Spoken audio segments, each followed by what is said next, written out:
Let's do this. This is the Gangsta Hippy podcast. It's your boy Ricky Licks, your boy Harry Ixer. Yeah. We got Liu in the back, playing the shadows. And yeah, we got some special guests tonight. Some legends, some EA legends, friends, family, fellow artists. But like I said, most importantly, you know, local legends, DPF Reds. Yo. Otherwise known as Soldier Souls. Yes, man. But equally legends in their own right, DPF and Red. Yo, what's happening, you man? Yeah, good. Bless, man. Bless. Yo, son. Big up. Go on. Go on, mate. Go on. Yeah, I mean, we had to get you two as two of our first guests. You know, Appreciate that, man. I appreciate You know what I mean? Because when we done this, it's like we all know legends, we all know such sick people in their own right throughout all the genres of music in Norfolk and East Anglia and all the artists that we've worked with and stuff like that. But you two are legends. You know what I mean? Thank you. Takes one to know one. You know what I Appreciate mean? that. Two, Yeah. like. Just before you go on, move us slightly because that is ringing constantly. Yeah. That's letting out good frequency. I like Don't worry it. about Yeah. that. That's letting I out like good it. frequency. I'll check with the sound man if he's. I was Yeah. always looking forward to doing this anyway, because all of us have, you know, I mean, you know, we've all had our evenings where we just sat there and just like, do you know what I mean, just bantered about, do you know what I mean, like God, sex, and aliens, or do you know what I mean, like whatever. Anyway, so like, you know, I remember a couple of months ago we were all just like, yeah, we should just sit down and chat and just record this shit because some of this is this madness. Something but like, gold. yeah, but do you know what I mean, like, yeah. Definitely. So yeah. Happy to be here. Yeah, I man. appreciate you having us on, man. All our paths have seemed to have converged at this point in our lives as well, isn't it? Just naturally, it's kind of like we sort of gravitated to each other over time, haven't we? Yeah, Anyway. absolutely. Yeah. But like, as I was saying, like the main reason, like, you know, we wanted to do this. We know so many people that's been like involved in the scene. You know, musicians from all different type of genres. Do you know what I mean? And like, you know, been through a lot together, even with the festivals and gigs and all that. We've got some mad stories and stuff like that. I spent a couple of years doing the festivals and music lessons, and even in that 2 years. Yeah. Do you know what I mean? This area has been a hotbed for like little pockets of things like that, like a mad underground festival or like a random band. Like someone from that area might just would never maybe realise that this sort of stuff goes on around here. Yeah, I mean, for the sake of people watching who might not know, do you know what I mean? I'll just say how I know you lot. Do you know what I mean? I mean, with you was on. Was it the Death Tex album, weren't it? Because I was in jail. And that would have been 2005, I guess. So I'd been away, came back to Norwich. Yeah. I was back in Norwich, and someone had it. Do you know what I mean? So, boom. I remember. So that's obviously bam. That's the first time I heard you. Yeah. And then when I come out and started going down Future, Sally Fox always used to go on about you. Big up to Sally Fox. Do you know what I mean? Yeah. You know, from down Future projects and all of that. So she kept on telling me about this guy DPF, do you know what I mean? Yeah. And you was elusive.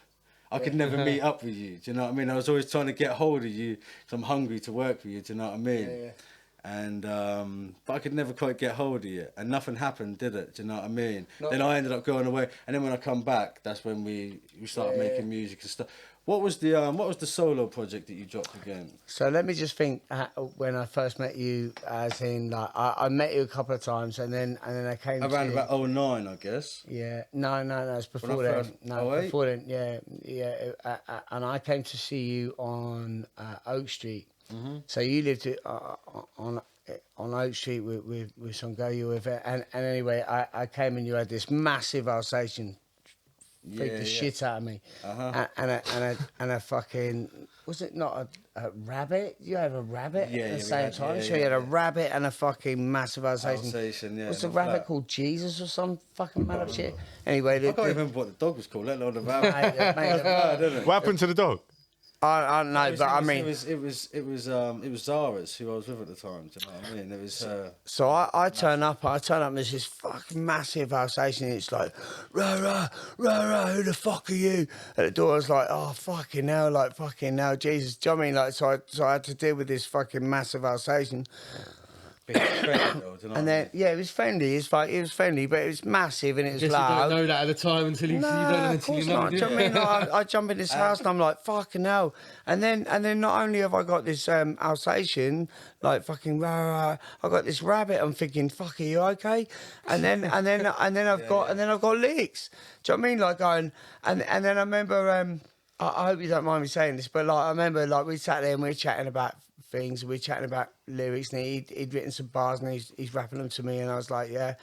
And we talked about that, and then we talked about like all sorts of other things, like just sort of religion and shit and Buddhism. I think at the time. It from early, innit? And then someone rang Licks, and then I was just sat there and I was like, oh, let him take his call, and then Ricks was like, yeah, fucking man. Just fucking give me my fucking money. fuck you, cunt, give me my fucking money. And I'm sat there going, oh, I'm sure it'll be over in a minute. So you've got to worry about the dog, the rabbit, and then fucking Licks. Like, so I was like, straight back into normal conversation afterwards. Fucking Middle East or whatever. Yeah, do you know what I mean? So I was like, okay, like we're just having this fucking thing, and me being sort of chilled me, and I was seeing things, I've done things, I'm not. You're not that chill. But I'm not that fucking. I'm not. Yeah, you're not about that life. You know what I mean? It's definitely like it's got to be 09, I'd say. I think it was. I think it was because I remember you coming back. Did you come back with some CDs as well? Yeah, but because I remember you coming back telling me that you'd just been around to his. But that might have been the first. Earlier than that. But anyway, around that time, because one of the first times I saw you lived down Riverside. Yeah. I remember when he lived there. That was because I remember you showing me a Reds track. Do you know what I mean? Yeah. Because I didn't know Reds, but I remember you showing me a Reds track. Do you know what I mean? So that's that's around the time that I met. If the main reason I met you is because of Sally Fox. Put it that way. Yeah. I would have met you anyway. Yeah. But Sally Fox used to sing your praise. Yeah. She was like, you have to meet this guy. Do you know what I mean? He's really good. And I've known him, this and that. And the first time I talked to you was at the Mobb Deep gig, isn't it? Yeah, that's the first time we properly chatted. But I'd seen you about. You gave me my flowers when I come off stage. Yeah, because I came over to say, because I was genuinely impressed with that whole thing, and I came over to say that because it's like we're at the gig. It is what it is. I seen what happened, and I respected it. I thought it was a good. But I think we'd sort of bumped. We'd been in the same place at the same time before that, like the odd time. But that was obviously we were living with Josh, which is your guy. Josh J Roots was obviously the link there, where he was in that shared house. Yeah. So there's all like. But that was definitely the time. I'm putting that out about 09. Yeah. And because of fucking. No, that was because I was around the house. Because of that, fucking drinking drugs and like partying and it's all like that. You can't remember certain dates because I'm even trying to think of what came first. But one thing that sticks out for me was fucking bringing Yayo down. Big up Yayo. Yeah. When we was working on our project. Tony Yayo. Not Tony. Enemy at the Gate. Yeah, Enemy at the Gate. Which we recorded in Thetford with Tone and Joe IC and them boys. Yeah. We put together that project. Eyes of a Ghost. Eyes of a Ghost. Yeah, and we shot the video and we brought Yayo down. We went and picked him up. We picked him up from London and brought him back up there and fucking. That was a vibe, bruv. Do you know what I mean? Like, obviously. And what was he going? Pow. Yeah. Harry don't know this, but I was a Max B guy. Do you know what I mean? Yeah.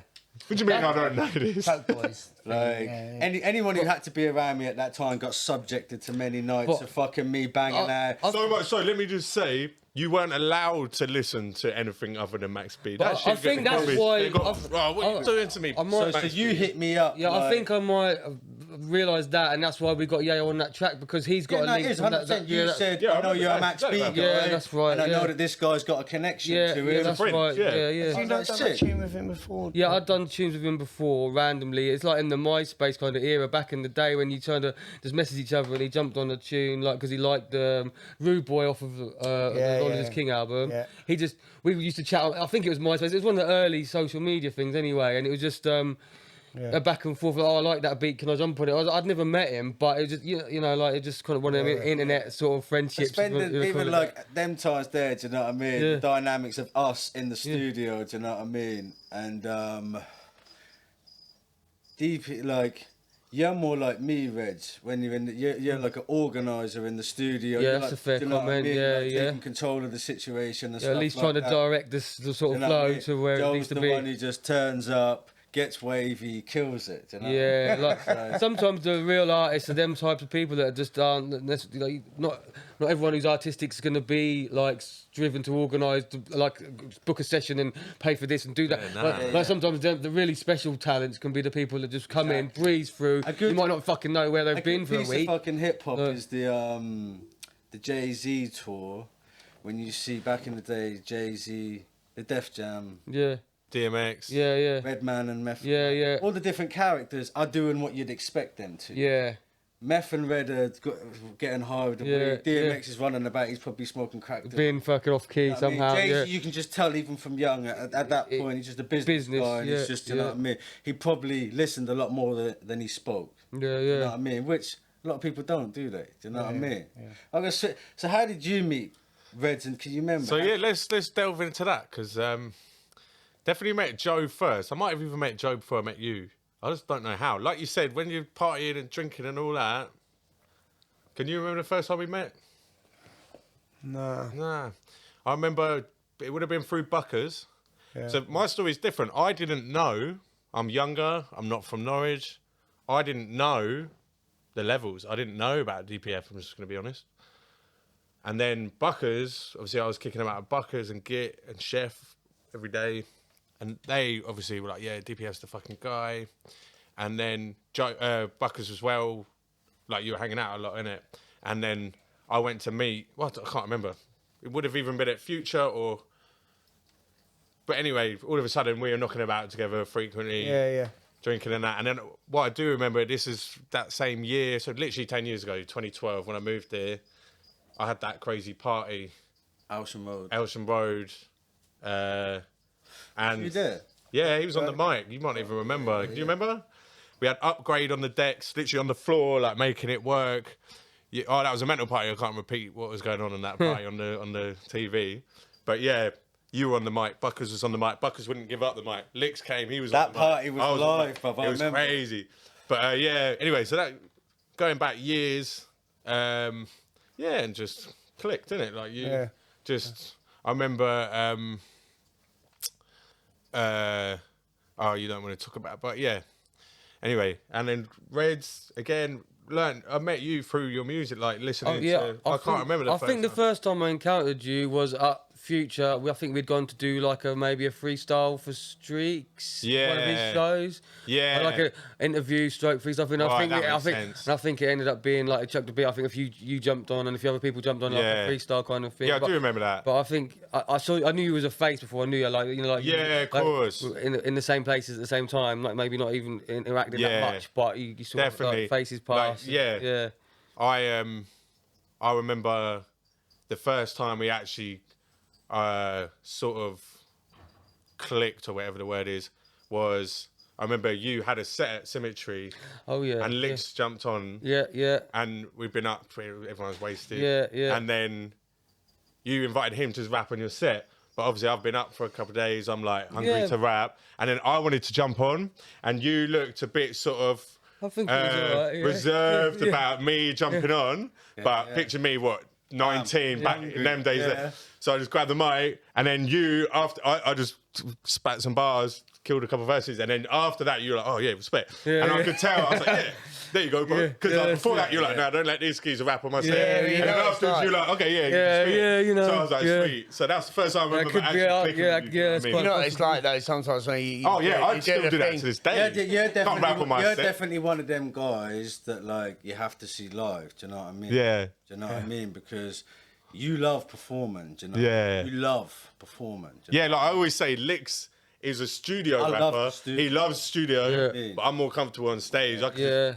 rap, even if I haven't got any bars, I'm just freestyling. It's two different buzzes, isn't it? Like, it's like, that's where I come from. If you said what's my church, I wouldn't say being on stage, interacting with my audience. I'd say being in the fucking studio. It's interesting you say that because a lot of the time I used to balance both quite. I enjoyed making the music so that I could go and perform it, and I'd say they were equal. But over the time, as much as the buzz of live is a more instant buzz, and the live feedback, and when you're killing it on stage, if you manage to connect with the crowd and everything, like you can't really recreate that anywhere else. Like that is a buzz that I really think is like up there with some of the rest. You cut your teeth on stage, didn't you, really? On sound systems. So it's not as high pressure. Mic. Yeah, it's on mic. So while you're there, talking about that feel, is there a moment like that you remember more than anything? Like I remember doing a track with De La Soul. Chrome. All right. Okay. Warming up for De La Soul. Yeah. And the UEA was sold out. Do you know what I mean? And just looking at it like that, thinking, what a sick little moment. Yeah. So what have you? I know you have, but like live, whether it was like a festival or warming up for someone sick. What's the shit that you can remember, like a certain gig? Me or Joe? Both of you. Do you want to go first? I'll have to think about it. I don't know, really. I mean, like, fuck, so performing live. I remember this isn't necessarily like the thing that's most poignant for me, but I remember it because I'm a pervert. But I remember like playing at Glastonbury, 2005, I think it was, and we played the Las Vegas stage, and I was high as fuck, man. Like, I remember just because I couldn't get any pills anyway, and I ended up asking random people, because you know I'm just fucking speak to people, and I end up asking random people in the street, and I asked this geezer like if you get any pills, and he's like, nah, hang on, and then he ran off to his missus, and then came back and said like, oh, my missus felt sorry for you that you couldn't get any pills. I got this one for you. Fucking hell, honestly, this thing was just. Where was this, sorry? This is Glastonbury. Glastonbury, Right, 2005. Yeah. 2005. So I'm walking through like thousands of fucking people, as you can imagine, and he ran back after me and said like, oh, my missus felt sorry for you, so she's gonna give you one of ours. And I was like, okay, cool. So I was like, thank you so much. So I mean, like, you know, I wanted to get high. So I done this show at it was Las Vegas stage, and I got taken out on stage by three fucking hot girls dressed in nuns outfits, but it's like slutty nuns. Like, I mean, like, you know, like all the fucking suspenders, all that shit. Do you know what I mean? But just as nuns. Did you was that by your request? Or Oh yeah, no, I set it up. No, I made them do it. Yeah. I said you Was need that on your to, rider, like, you need to fucking dress like this. Yeah. No. They were just like that anyway. That was part of the service. They provided that. Yeah, that was part of the service. That's Nice just touch. yeah. No, absolutely. So they were taking all sorts of people out like that, but you know, fuck them. They took me out like that. Yeah. We were So worried about the other ones. So They took you out onto the stage. Took me out onto the stage dressed like fucking, you know, built for sin, fucking nuns. And then they took me out there and you know, I done this show. It was with Tara Tag, you know, yeah, Scratch, and he was DJing for me with Just One or whatever, and blah blah. I remember everyone else actually that I went there with. Not to be a dick, Death Tex, if you're listening, but you were fucking boring that weekend. I can't help but say it. Do you know what I mean? Like, I was there to. Yeah, Mate, we've all been there. You go to a gig with someone who doesn't drink. Yeah, I was going to say, maybe it goes back. I'm going to leave you there, mate. It's not that I'm saying anything fucking bad against anyone at all. It's just that I went there going. I went there. I'd never defend themselves. I hadn't even been to a festival before. I don't think, like a proper one. Do you know what I mean? I was like, no, I'm going in. Do you know what I mean? Like, I'm going to this festival. Do you know what I mean? I'm gonna get fucked up. Yeah. And they were eating like melon and shit in the morning, like as if we're okay. And fuck that. I was like, nah, I'm gonna get fucked up. Yeah, go on. So anyway, I get dragged out on stage with these fucking nuns. I'm fucking loving it, thinking, fuck, this is fucking awesome. Do you know what I mean? Like I do the show. So just before the last tune, it was coming up to the last tune. I net this pill. And then fucking I do the last tune, you know, and there's a bunch of other stuff we had to do. You know, the Tara was cutting and blah blah. Scratching, you mean, like Scratching, routine? Yeah. Stuff. Do you know what I mean? Routine stuff, and then I did the tune I did, and just before it finished, I was like, oh shit, yeah, I'm coming up now. Yeah, it's coming up now. No. So the gig finished, and I was like, fuck, that's fucking like one of them things that is like life thing. Do you know what I mean? Like, this is a milestone. Pinnacle. Do you know what I mean? Like, this is a milestone. Yeah. Like, I'm performing at Glastonbury. This is fucking awesome. I'm also been taken out on stage by these nuns. Dressed up, sick one, and whilst coming up off this fucking pill. Now, fucking hell, this pill was fucking nuts. Yeah. Like, I fucking went boof. I was off my fucking tits, was throwing mud at people, all sorts of shit. Honestly, it's fucking ridiculous. So, isn't it funny that I said that I was sitting in a cell in 2005, listening to you and Death Tex, and that same year you was doing that at Glastonbury. Yeah, I was free as fuck, and you were. He was with the nuns. That's a contrast, don't it? That's a contrast for you. I was sitting and listening to probably the tunes you was spitting that night. You know what I mean? Definitely, yeah. And no nuns in there, though, was there? Not the type that he's on about. Yeah. Nah. But I mean, like, that's probably that's one that you don't forget. Yeah, you don't forget that shit. I was like, fucking hell. I'd love to go there, let alone perform there. That's sick. Yeah, it was amazing. Yeah, I loved it. Yeah. You know what I mean? What about you, Reds? I was thinking about it while he's chatting, and some of my most memorable ones are like underground in the way that, like, to some people they probably aren't that memorable, but like. Sometimes, in the trenches. Just like sometimes. I feel the same way. Like sometimes it could be like, because I've played some pretty cool gigs where I've never really been a headline act. Do you know what I mean? I'm not saying I am, but I've played some cool gigs where I've supported someone who is good, and so I've been in good places and that. But the ones I'd rather talk about is like sometimes you'd be like in a grimy party. And you'd be like you'd be in the side room. There'd be a rave. Yeah, there'd be a rave. I'll shout him out, J Roots. You know who make beats and that. And Diz, Concrete Roots was a sound system. That sort of like was connected with the rave scene, but it was a hip hop and reggae sound system. And some of my favourite nights would like they'd set up next to something. There'd be like a grimy rave going on. There's a good example. There was a multi-rigger at some place where it was like all different army hangars, yeah? And so in most of these army hangars is full-on techno, jungle rave, and that's brilliant. I love that as well. But in this other room, there'd just be like about 30 of us or whatever, just huddled round the Concrete Root sound system, playing like hardcore dancehall, and like you'd get on the mic and spit a few bars, and like because there'd be like only a few of us in there, you'd like freestyle about the people who's in the dance, and like there's all characters, and like, and that was like, like. To some people, that's just a grimy rave that doesn't mean anything to anyone. It's just a weekend away, isn't it? Like a bit of fun. That's we give thanks. Then one stick in my mind. And there's another one that sticks in my mind, which is similar, which was downstairs in, I think it's the Volks in Brighton. Yeah. And it was a jungle thing upstairs, and it was me and him. You came to that one. It ended up getting messy, and we kind of tainted it by how wasted we got afterwards, really. But at the time, there was a point where we were just like the Room 2 guys, and I'm happy that's me. That's my lane, if you know what I mean. And like there was a point when everyone come down. I don't know whether it got shit upstairs or whatever reason, but there was just a point where we're sort of like, because we had a crowd anyway, but there was a point where. I don't know, it just the room filled up, and you just look round, and that time you just catch that buzz you're rapping, and then it's like, I don't know, the buzz of getting more people in, like then the levels go up a bit, and you're rapping a bit harder, and like you look around, and in a room full of people and they're all fucking pumped to fucking hear what you're rapping, like, because obviously. They're jungle ravers as well, so they probably used to fucking like they probably weren't hanging off every word or anything, but they were fucking having it. Yeah, but the thing is just like the energy that you're creating. And like that sticks in my mind. I'm glad you said that. Do you know what I mean? Because that's like the biggest and best nights aren't always the ones where we got to do this and got to do I'd love that. to be able to sit here and go, my favourite show was headlining at fucking Wembley or whatever, but I'm not in that fucking stratosphere. Like you've done a few mad ones. You've opened up for Public Enemy. I remember that was a big one, didn't you? You rapped for Public Enemy at the fucking UEA. Where was that? UEA?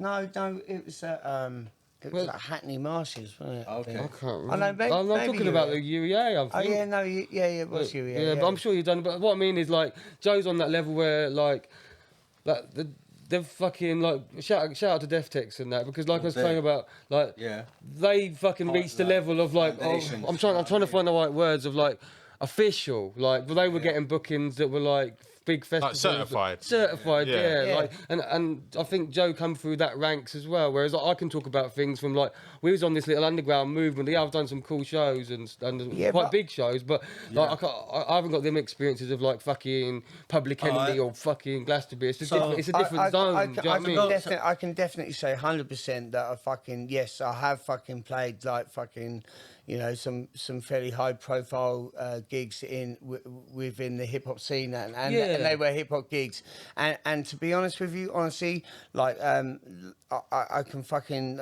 100% believe in this is that I played in front of fucking hip hop crowds and they've been yay or nay or whatever the fuck, do you know what I mean? But it's such a spectator sport.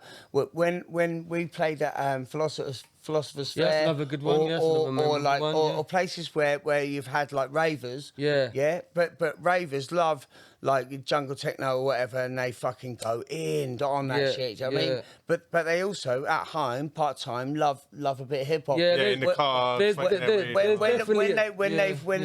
When they've come to when we've done gigs in front of those people, they have given it way more than any hip hop crowd. Honestly, that are just hip hop. Definitely. They have gone in and just went, oh my god, so much more appreciation than any other. I hear that.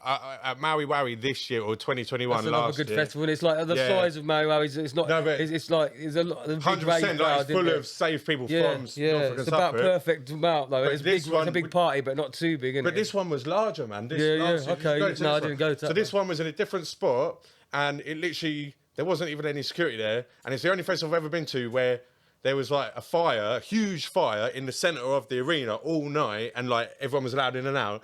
Anyway, it was the first festival. I went to loads of festivals last year, but it was the first one a lot of those Norfolk people had been to since all the bullshit with the lockdowns. And I played a set there with my mate Bo, back to back for an hour on a sound system. And literally, like you just said, those rave audiences where they actually want to listen rather than stand around trying to look cool and judge you. They're like, wow, what they can spit. Oh, wow, some poets. And like, they're all literally, and honestly, that was such a good set. That was the best hour of my year last year because everyone was so happy to be at a party after the lockdowns, isn't it? And like, just that crowd going nuts. And you know when you do it's like an intimate gig, like a gig with 150, 200 people or whatever. I wasn't saying Maui is small, by the way. I just meant it's more. It is. It used to be real small, and now it's slightly bigger. What I meant it's like an intimate vibe in that, like it's a big festival and a fucking certified festival.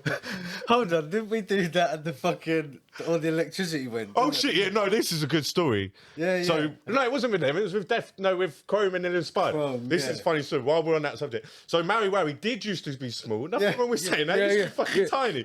So it was in one field. I just remember having a good time there with my amazing party. When we done it, the electrical. No, this is a mad little story. Right. So we played on an inflatable stage, and it was literally like set up like a beach. The floor was sand, and the roof was like, and it was in the middle of the tiny little field in the old venue in Suffolk. And lit the stage, inflatable roof and palm trees and a big like watery bit that looked like a whale sort of thing, I don't know. And the floor was sand, and it was annoying actually because obviously in music lessons there's like 10 people and we all stand around. Fit on it, and people were, because it looks like a free for all because there's no stage. People are doing that thing where they're like chewing their face and trying to grab the mic. And I'm like, fuck off, this is a set. They're like, let me spit. Anyway, while that is happening, so Quarryman and Inspired went on, then we went on. We played like 2 songs, 3 songs, and then all of the power cut out at the festival. And we're in an inflatable. And it just fell down. And literally everyone's in it, like running for their life. We was on stage. And RZ, RZ's little, he's like running out, and then Chrome realises, or Bill, I can't remember which one, or both of them maybe, remember that they've left their records in there. And you know what, like, fucking vinyl heads are like. So then they ran back in there and literally knocked RZ over while they're running in the scramble to get them. And then like me and Seb had to run in there and get RZ out. He'll kill you. And then we were out there like, oh. And then like 5 minutes later, they fired up the generator again and it all just went. And then we grabbed the mics again and we're like, turn this back on. So Maui Wowie. Funny, big up Maui Wowie. We need to get the Gangsta Hippy stand at Maui Wowie. So and they need to come through. You need to at Maui Wowie and we need to, you know what I mean? And that's the year where then, same way you were saying earlier, where you wanted to stay at Glastonbury, Joe. that's what happened that night. Music lessons, there's like 10 people.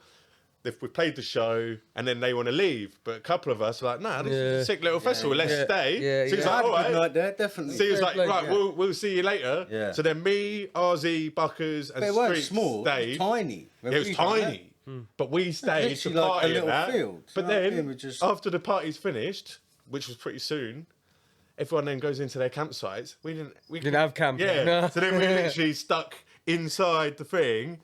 And like we literally by the end of it, we all just fell out of each other. Me and Strix were literally at each other's throats. You nearly had a fight, didn't you? We basically did. The geezer who runs it Timeless kicks in.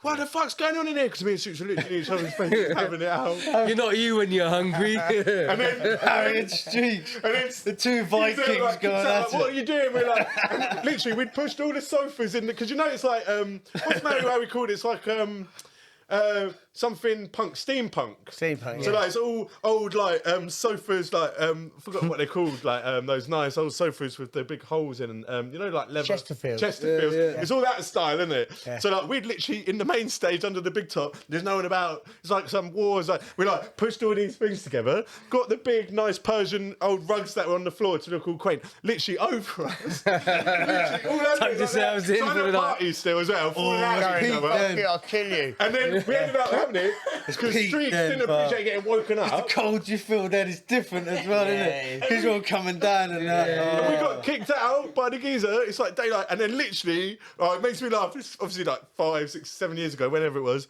We're like sat there, like Buckers and RZ were like our chaperones. They didn't know what to do with us because me and Streaks were at it. And like then, so I can't remember who had who, but Buckers had me on like we had no battery. Someone managed. No, we asked the geezer who kicked us out for his phone. We rang a cab. He's like, "Yeah, I'll ring you a cab." Rang a cab, and we're like, "We did play. We didn't break him. We were playing last night." He's like, "Fuck off." Let us ring a cab, and then Buckers has got me on one side of the little grassy street thing, and then RZ's with straight there. And we're literally like screw facing each other, like, "Oh, fuck off!" Like, got one each to get into the cab and then sitting all the way back to noise like that. Oh, that's funny. Oh yeah. So anyway, yeah, big up Mary Way. Big up, man. We need to get something going on there this year. Yeah, no. But so we've got the we've got the local festivals that we've done and all that. Do you know what I mean? We've all done the festivals, the cemeteries, the boom bats and all that. Yeah, cemetery was one of my favourite ones as well, man. So yeah, what about the raves and all that? What's your connection with? Because you used to like the I raves grew up, and stuff. Do you know what I grew I mean? up from a sound system perspective, if you know what I mean. From young, like that swept through. My mates was all into like going raving. Yeah. Like I was a hip hop kid from early. Like like my first love of like what music that I properly got into was hip hop. At a well young age, and by the time we was at going out age, or just before that, like the rave scene had really swept through. And you're now at an age where I'm now, or even before that, because my cousin, shout out to Pete, like he's 3 years older than me, so he would like go out. He would go out, and then I'd hear that they were all going out, and then the rave thing, you couldn't really escape it. Like in terms of, I'm talking about big pay parties, like they go to what year are you Dreamscape. talking about now? I'm talking about mid-90s when I was a little kid. So I wasn't a little kid, but say like when was your first party? Do it that way. about 98, 99, I guess. Okay. Until we're looking at 98, 99. The late 1900s. Yeah, something like that. Yeah, I'm haunted. Yeah. But yeah, so I grew up with my mates. All went to pay parties, and then from pay parties, like I didn't go to the pay parties because I looked too young anyway. I wanted to go, but we'd have the tapes or whatever. So like. This is earlier than 99, like when I was a kid, like in mid-90s, younger, when I was so like 12, 13 or whatever, you know, like that age where you fucking think you're grown but you're not. They all go into the dreamscapes at the big fucking. So when I was like middle-aged. Yeah. You know, like Milton. Were you at all the original parties? Milton Keynes and all them places, like the Sanctuary. Yeah, the Sanctuary, them sort of places. Lid Airport. Anyway, I wasn't going to them, but all my mate, the sort of crew that I ended up running with was. But then after a while, they graduated out of that scene into like going to Exodus in Luton, which is like the fucking. It's like again, it's like having a fucking epiphany of like that was the fucking the one, man. Do you know what I mean? Cheese Castle, isn't it? Yeah, what cheese weed? Yeah. The venue that was. One of my first raves was fucking Exodus, basically. To cut a long story short, I'm waffling. So where was that again? Exodus is in Luton, right? But all my mates, I'll cut a long story short. All my mates used to go raving in Luton. Luton was the fucking bollocks compared to even like any. Like obviously it's different. The pay parties. That was where they was doing sick raves. That's where Luton was really popping off, and Warehouse warehouses and quarries and fucking like how it is in Norfolk nowadays. Like we sort of learn. Some of my mates that are older than me learnt from going to them, and then brought that vibe back to Norfolk. So like we're looking sound systems were popping up in Norfolk. Yeah. Like sort of doing that kind of thing rather than going to a party in a what's the word, licensed event. You go and start to go out into the fucking Thetford Forest with some speakers instead, and it all grew out of that. And because I was a hip hop kid first, but that scene swept me up, if you know what I mean. It's like the rebel music, though, isn't it? Yeah, that's the appeal, I can tell. Yeah. It's more exciting. It's like, you know, meeting up at midnight, getting a phone number, boom, all that kind of shit. Yeah. Like it was more exciting as a young, and because I was into the jungle tape packs and all that anyway, it all fitted. Yeah. But like the reason I was into jungle is because of hip hop though, because of obviously that it's like the family tree of British music, isn't it? Like related, so like. A lot Jamaican music. Yeah, of course. Listen to, a lot of times you listen to rap during the week, and then when you're partying, you listen to. But even what I mean is, you listen to a jungle tune, you're going to recognise like a reggae bass line, or you're going to recognise a hip hop sample, or like the vocal. There was enough in the rave music to take me not away from hip hop, but like.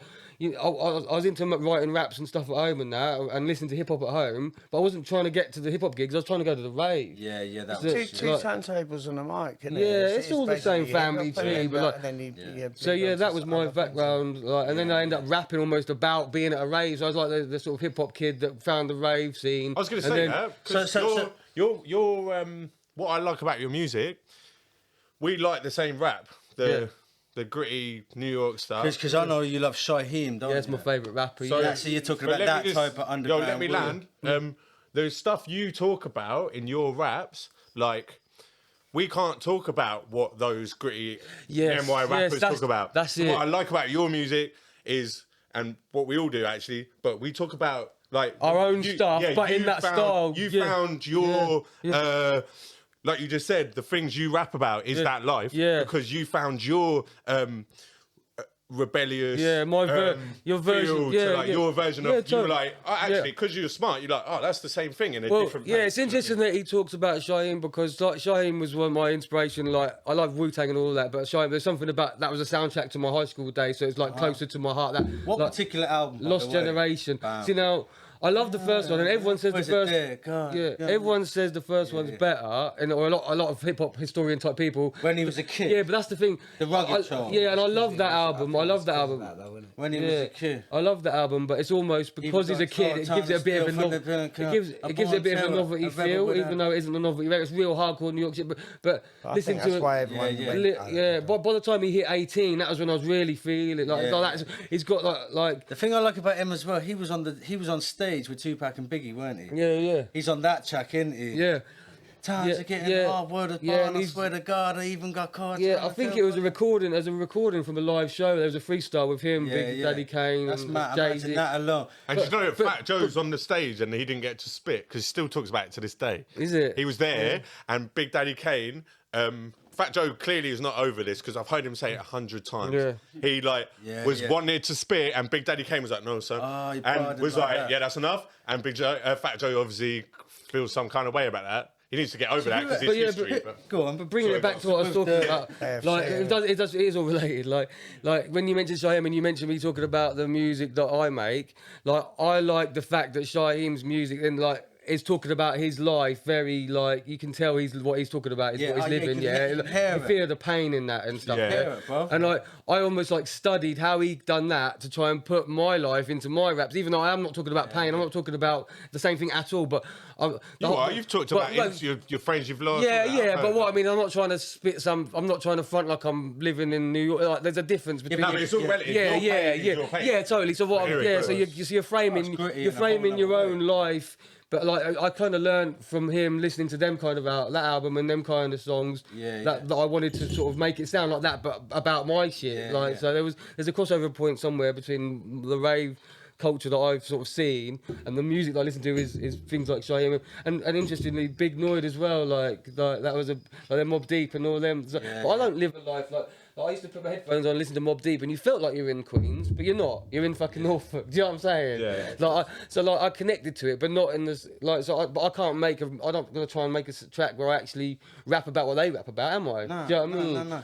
But you can transplant it and sort of say, right, that sounds good. Well, you could, but because people have done it. Well, yeah, and but I been don't successful. want. Yeah, but I don't want to. Exactly. I'd rather. It's a different character. I think you're already established in another world. People wouldn't accept it. People would be that's like, true as well. about, I think England as well. People can't. It's a small place. I don't want to be. I never wanted to represent things that I represent anyway. But even if you did, you couldn't get away with it. I couldn't make loads of gangster music, then come around here and try and you'd all laugh at me like, you ain't a gangster, mate. You do a 9 to 5. I know, because do you know what I mean? Like, no, we get respect because we don't do that. You see what I'm saying though? Like, but I think like also like I don't know, something about like back in the day, like hip hop is something like that.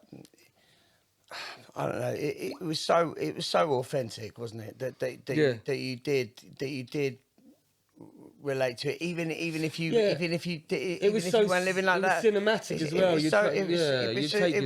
It was so real that you understood it. Yeah. So what you're talking like that the 90s rap. Yeah, like that. You listen to it and you're like, I golden fucking era understand hip hop. it. Look, I wasn't there. I'm a white boy from fucking from Norfolk or whatever. But I fucking understand it. It's social commentary on such a level that it was like it was just so like honest that you were like, I fucking get you. Do you know what I mean? Like, but whereas now is like you got people who fucking live fucking way worse lives than us. That's fucking chatting just absolute bollocks that you just fucking throw away in a week. And if anyone's listening to it in fucking 2 weeks' time, they're a cunt. Do you know what I mean? Like, some names? Do you know what I mean? Can you name some names? No. Nah, not really. So, you know what I mean, though. Do you know what I mean? Like, it's so like even like something fucking commercial as fuck, like Snoop Dogg's Doggy Style album. Fuck, that didn't leave my fucking Walkman for fucking like a year or some shit. Album. Yeah, at the time it come out. At the time it came out. So what was that, 93? Yeah, 93. I'm old as fuck. I was mad for that when it came out. I had that. Came out, he was banging that. Oh, mate, that was in my Walkman. So I definitely didn't catch on to that till a couple of years later. I was born a year later. That never left my Walkman. I had the Chronic when it was new. I had the Chronic when it was new as well. You should have Todd fucking show me that, but that was like a couple of years later. So, alright, so I was listening to like Wu, Onyx, Mob. What was your shit in the 90s? What was your favourite few things, you know what I mean? When I think of you and Soldier Soul, not to answer your own question, but you're like, you're a dancehall man, clearly. It's in your fibre of your style. Yeah, okay, but Luke's is saying that like in the 90s. So we'll go on to that, but with the hip hop, who was your guys in hip hop? Okay, so my influence or my inspiration in hip hop was completely different to Reds', and I love that because I think that the two when we met bled together really well. So everyone else was listening to like Nas, and I loved Illmatic, and I loved New York hip hop, and do you know what I mean? Like I loved all of that, and I bought all the albums. Yeah, but Nas, but like also like K Solo, fucking. Do you know what I mean? Like I loved it. This crazy ass cunt. Do you know what I mean? Like it's fucked up as it sounds. I don't think I know who K Solo is. Okay, so SPELL. He did and he rolled with like Redman a bit later in his career. He was on with the Death Squad, like a few tracks. I feel bad. I should know that. You know what I mean? Okay, so Spellbound album. Listen to that. It's fucking. It's awesome. He literally wrote a song about like smoking a crack pipe, and then the crack pipe came to life and fucking that. Oh, it's fucking crazy. He had beef with DMX because he had a very similar style to DMX, and he reckons I can only remember secondhand roughly from reading about it, but essentially they had beef about who invented that style that they had, if you know what I mean. So he's got a similar style to DMX. I think Solo, I bet when I listen to him, I've probably heard him. He was like well connected with EPMD, I think. That sort of style. So that album was fucking. He ended up in fucking jail for blah blah whatever. You know what I mean? Like, but I loved all of that. So with me, I liked. I loved hip hop and I loved listening to it, but I was mostly about when people were always like, this beat's fucking sick, this beat's fucking bad, like listen to this fucking tune. You know what I mean? Listen to this beat, and I was like, yeah, whatever. Do you know what I mean? Like it's a nice tune or whatever, but I always love rapping way more than I love beat making or anything.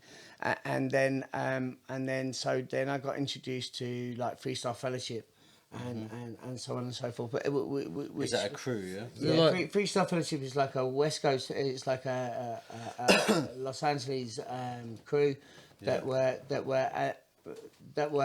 They were lyrical, weren't they? Very lyrical, but to some people they were like, oh, that is a bit more geeky than the. Is it Souls of Mischief in it? Souls of Mischief are from connected to that scene, but they're not in that. Yeah, then nothing to do with nothing to do with that. Yeah, but there was a scene of LA rappers, weren't there, that were more lyrical, and like you can hear Joe's. Usually they're not that lyrical. No, it's not.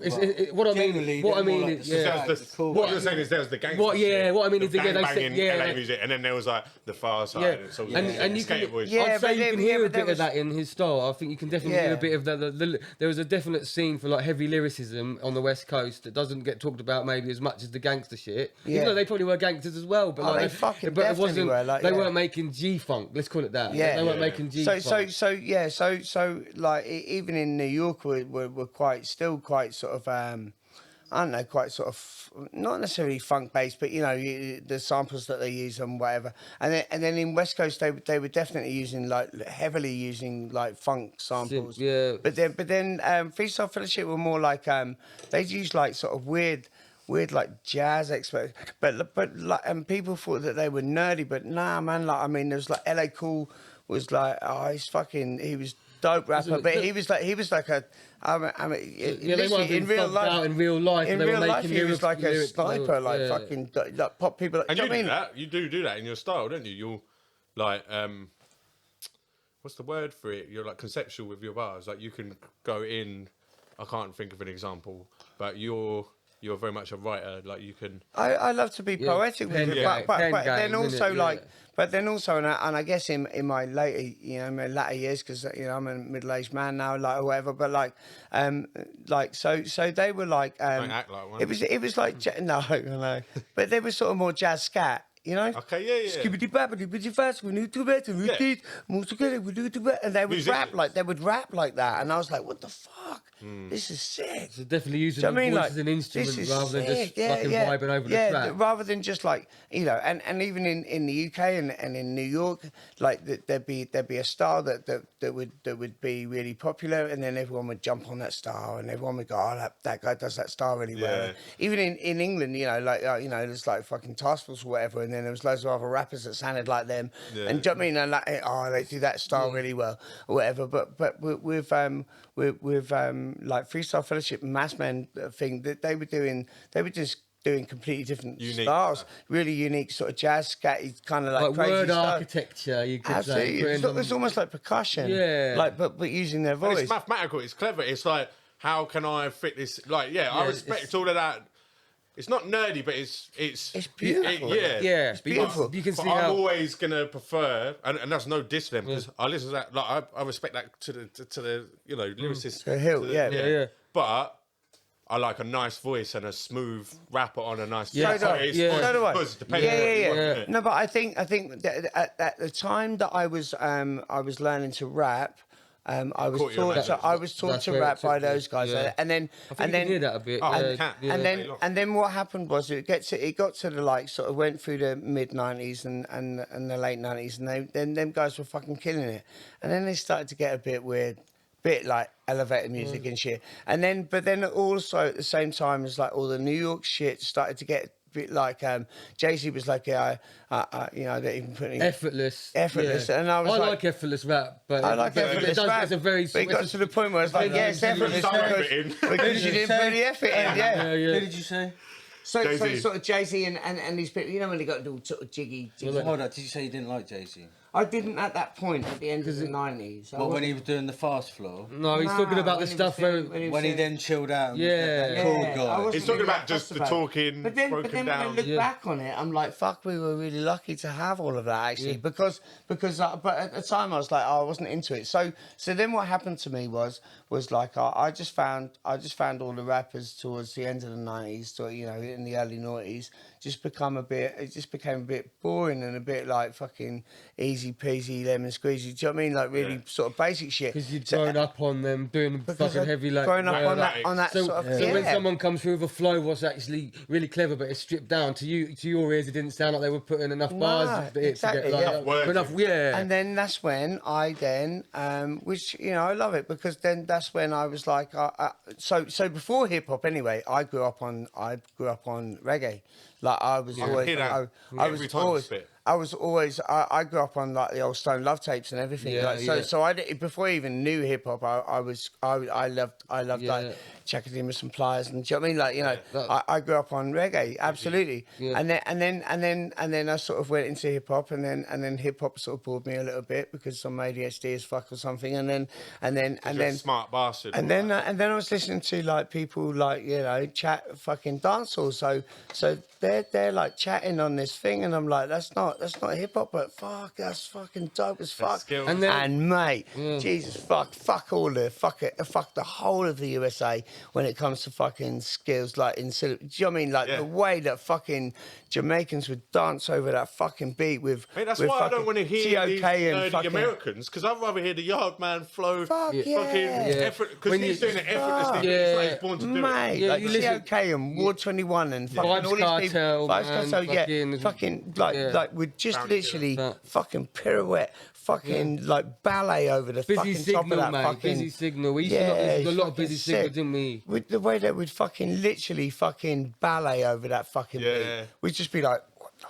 fuck? Yeah, and I was like, oh fucking shit, that's fucking delicious. I fucking love that shit. Do you know what I mean? And I just fucking listened to the way that they fucking bounce over that, and then I learned from them too. Do you know what I mean? And that's whatever. I can never do it as good as any of them, but I incorporated that in the way that in the way that I write my bars. We've got to understand what you bring. You're a marriage of styles.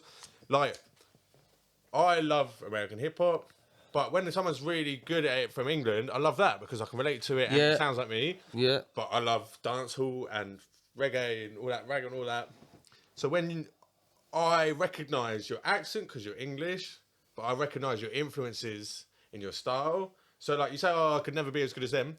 Yeah, but you're the best version of what you do. Like you're mixing those things, like, and they would respect it. Do you get me? Like, you don't have to. You're not a fucking from Kingston, are you? You're a geezer from Norfolk. It goes back round to what I was saying about trying to frame something that you like into your life. So you're sort of like, you take what on board how they've done it, and then you can apply it in your own skill set, because you don't want to even be deliberate. Yeah, I can hear that in your style. You're not deliberately trying to. You can't, but you're influenced by what you're influenced by. Yeah, and if someone knows what they're listening to, then they can spot those influences. And that's satisfying. I just think that anyone who makes music should listen to fucking all sorts of fucking music. Yeah. Like, do you know what I mean? Like, because when I was younger, I only listened to hip hop. And that's just so stifling. I think when you're younger, you want to fit into. But that's what I like about parties. I don't sit around listening to techno. Yeah. But you appreciate it in its environment, isn't it? Yeah. So like, if you're in the right moment, you're bought to anything, isn't it? Do you know what I mean? We've got to experience things in their environment. They're intended to be experienced. In lockdown, I was bang on the song. So basically, like, sit around listening to rap all the time. I was around other people who didn't and obviously, we all love soul music, reggae music, and the slow jams and deep cuts, R&B, all that. And it's like there's a time for that as well. Yeah. And like, there's a time for everything. Music is for moods, isn't it? I saw an interview with Mega Man where he was like, the problem with. And he's not dissing the current musics, but he was like, you can't just listen to rap or gangster rap. And he's like, that's what happened to rappers. They've grown up on rap. Like, obviously, he's from So Solid. He was saying, in my day, he's probably your age, like, from where he's from, he was listening to R&B, soul music, all of that. And same, all my favourite rappers, your Ghostface, all that. Yeah. You can hear it. A lot of house music, and I don't mean the genre house. I mean, music you listen to in the house, music you listen to in the car, music you listen to at a party. A lot of them, their parents would have been at the blues dances and the sound system sessions of their era. So they would have, in their household, they'd be playing the 45s of the reggae and the soul. Like, so I get musical education to be a musician. I guess it narrows it. Well, it narrows your field if you don't. Like, I guess you can still learn that one trait. Like, if you want to be a particular style and you just study that shit, but then you are narrowing your. But what are you going to rap about? I respect limiting. Unknown. What's the name? Unknown Team. Drill rapper, ill rapper.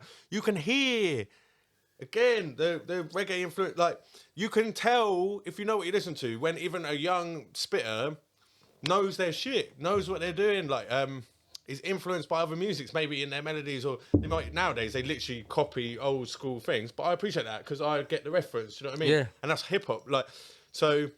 Yeah, of course you could just make one thing, but if it's two-dimensional, it's not going to last long, is it? No. You can learn things off a country and western singer. You can learn things off a fucking classical singer. You can learn things off. Do you know what I mean? Like, listen to shit. I love some things in every genre. Yeah, I think I've only come to realise that as I've got older. Who's the fashion designer that just died? Off-White. Virgil. Virgil, the Off-White dude. He's in the clip of Kanye and Pharrell at one of his shows before he died. And they're playing some mad little Latino, Spanish, but Kanye and Pharrell just sitting next to each other. And it's just a funny little video because they're like, these two geniuses sitting there, and they've both just caught a vibe, obviously, 'cause they must just live hearing and sounds. Yeah. Some little light bulb's gone on. Yeah. You know, imagine being in the studio with Kanye and Pharrell. Well, do you know what Pharrell said on, I think it was on Drink Champs or an interview he did? He said Shazam changed his life. And you know what Shazam is? You can walk around and just listen and find out what everything is, And he said that's his biggest tool. That's the app where you play it, and if there's a song playing in fucking Tesco's. Like, you might be driving past WikiLeaks playing his new mixtape. Well, I remember one of the tracks on that. One of the tracks on ours, because I remember you playing me like a Western song or something. Do you know what I mean? Yeah, it was. And it's like, I want to flip this up. Yeah, it wasn't full on Western. It was like American rockers like Doobie Brothers, and they're like sort of like. Americana, I think they call it. Whereas, you know, like that's what my dad. It's like the Forrest Gump film. That's it. So like it's a bit country-ish, but they're like, they're telling their story, and we flipped one of their samples. Do you know what I mean? Yeah. That was my dad's influence. I got to big him up for that. I used to flick through his records, and he was like heavy into like that kind of hippie rock, if you want to call it that. Like I don't know what you'd call it, but like Crosby, Stills, and Nash, and like Creedence Clearwater. That's sick. Even things like the Eagles. What's all this music? What you're talking about there? Americana. I think you call it Americana, but it's like a rock. It's in the 70s. Sort of like, and they're sort of hippie kind of rock bands that were like probably doing their some psychedelic shit. Yeah, so some of it's psychedelic, but more like stoners, more likely to be. Like the Eagles were bang on the sniffer thing, weren't they? Like that kind of thing. 60s and 70s when literally America was fucked. I'm showing my ignorance here. I grew up with it, but I couldn't tell you too much about it. My dad plays it. I love it because my dad used to play it. I don't. Did your dad used to have a lot of records? Yeah, like record and. My whole, I've got to credit him for my whole music taste in a roundabout way because do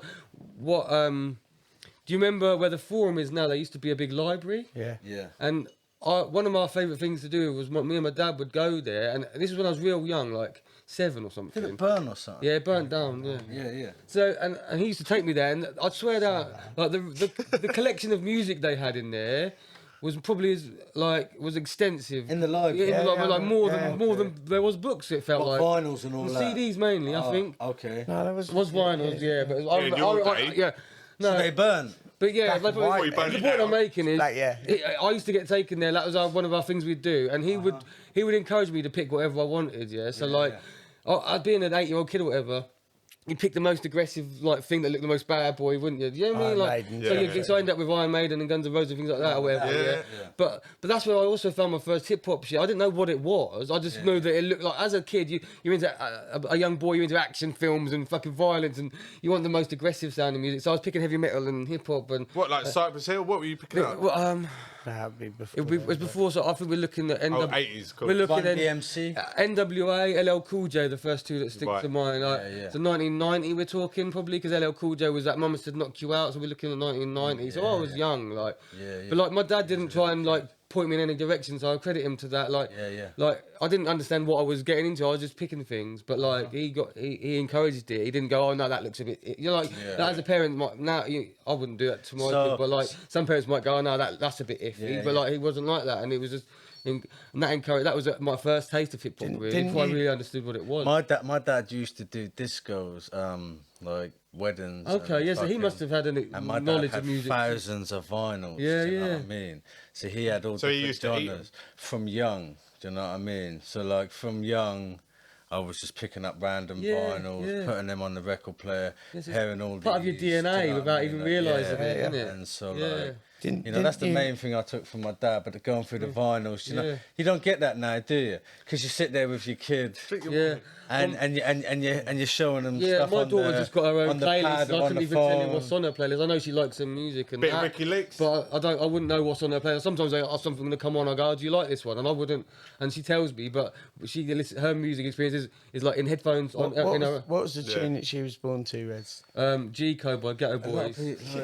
A lot of people, you don't like. Yeah. We don't talk to police. Yeah, get a Scarface. That's what she was born to. Can I just mention this? That when my wife. Pause. Yeah. My lizard is out, and my dragon. Are you gonna see more of? Candy. He's about somewhere. That sounds well.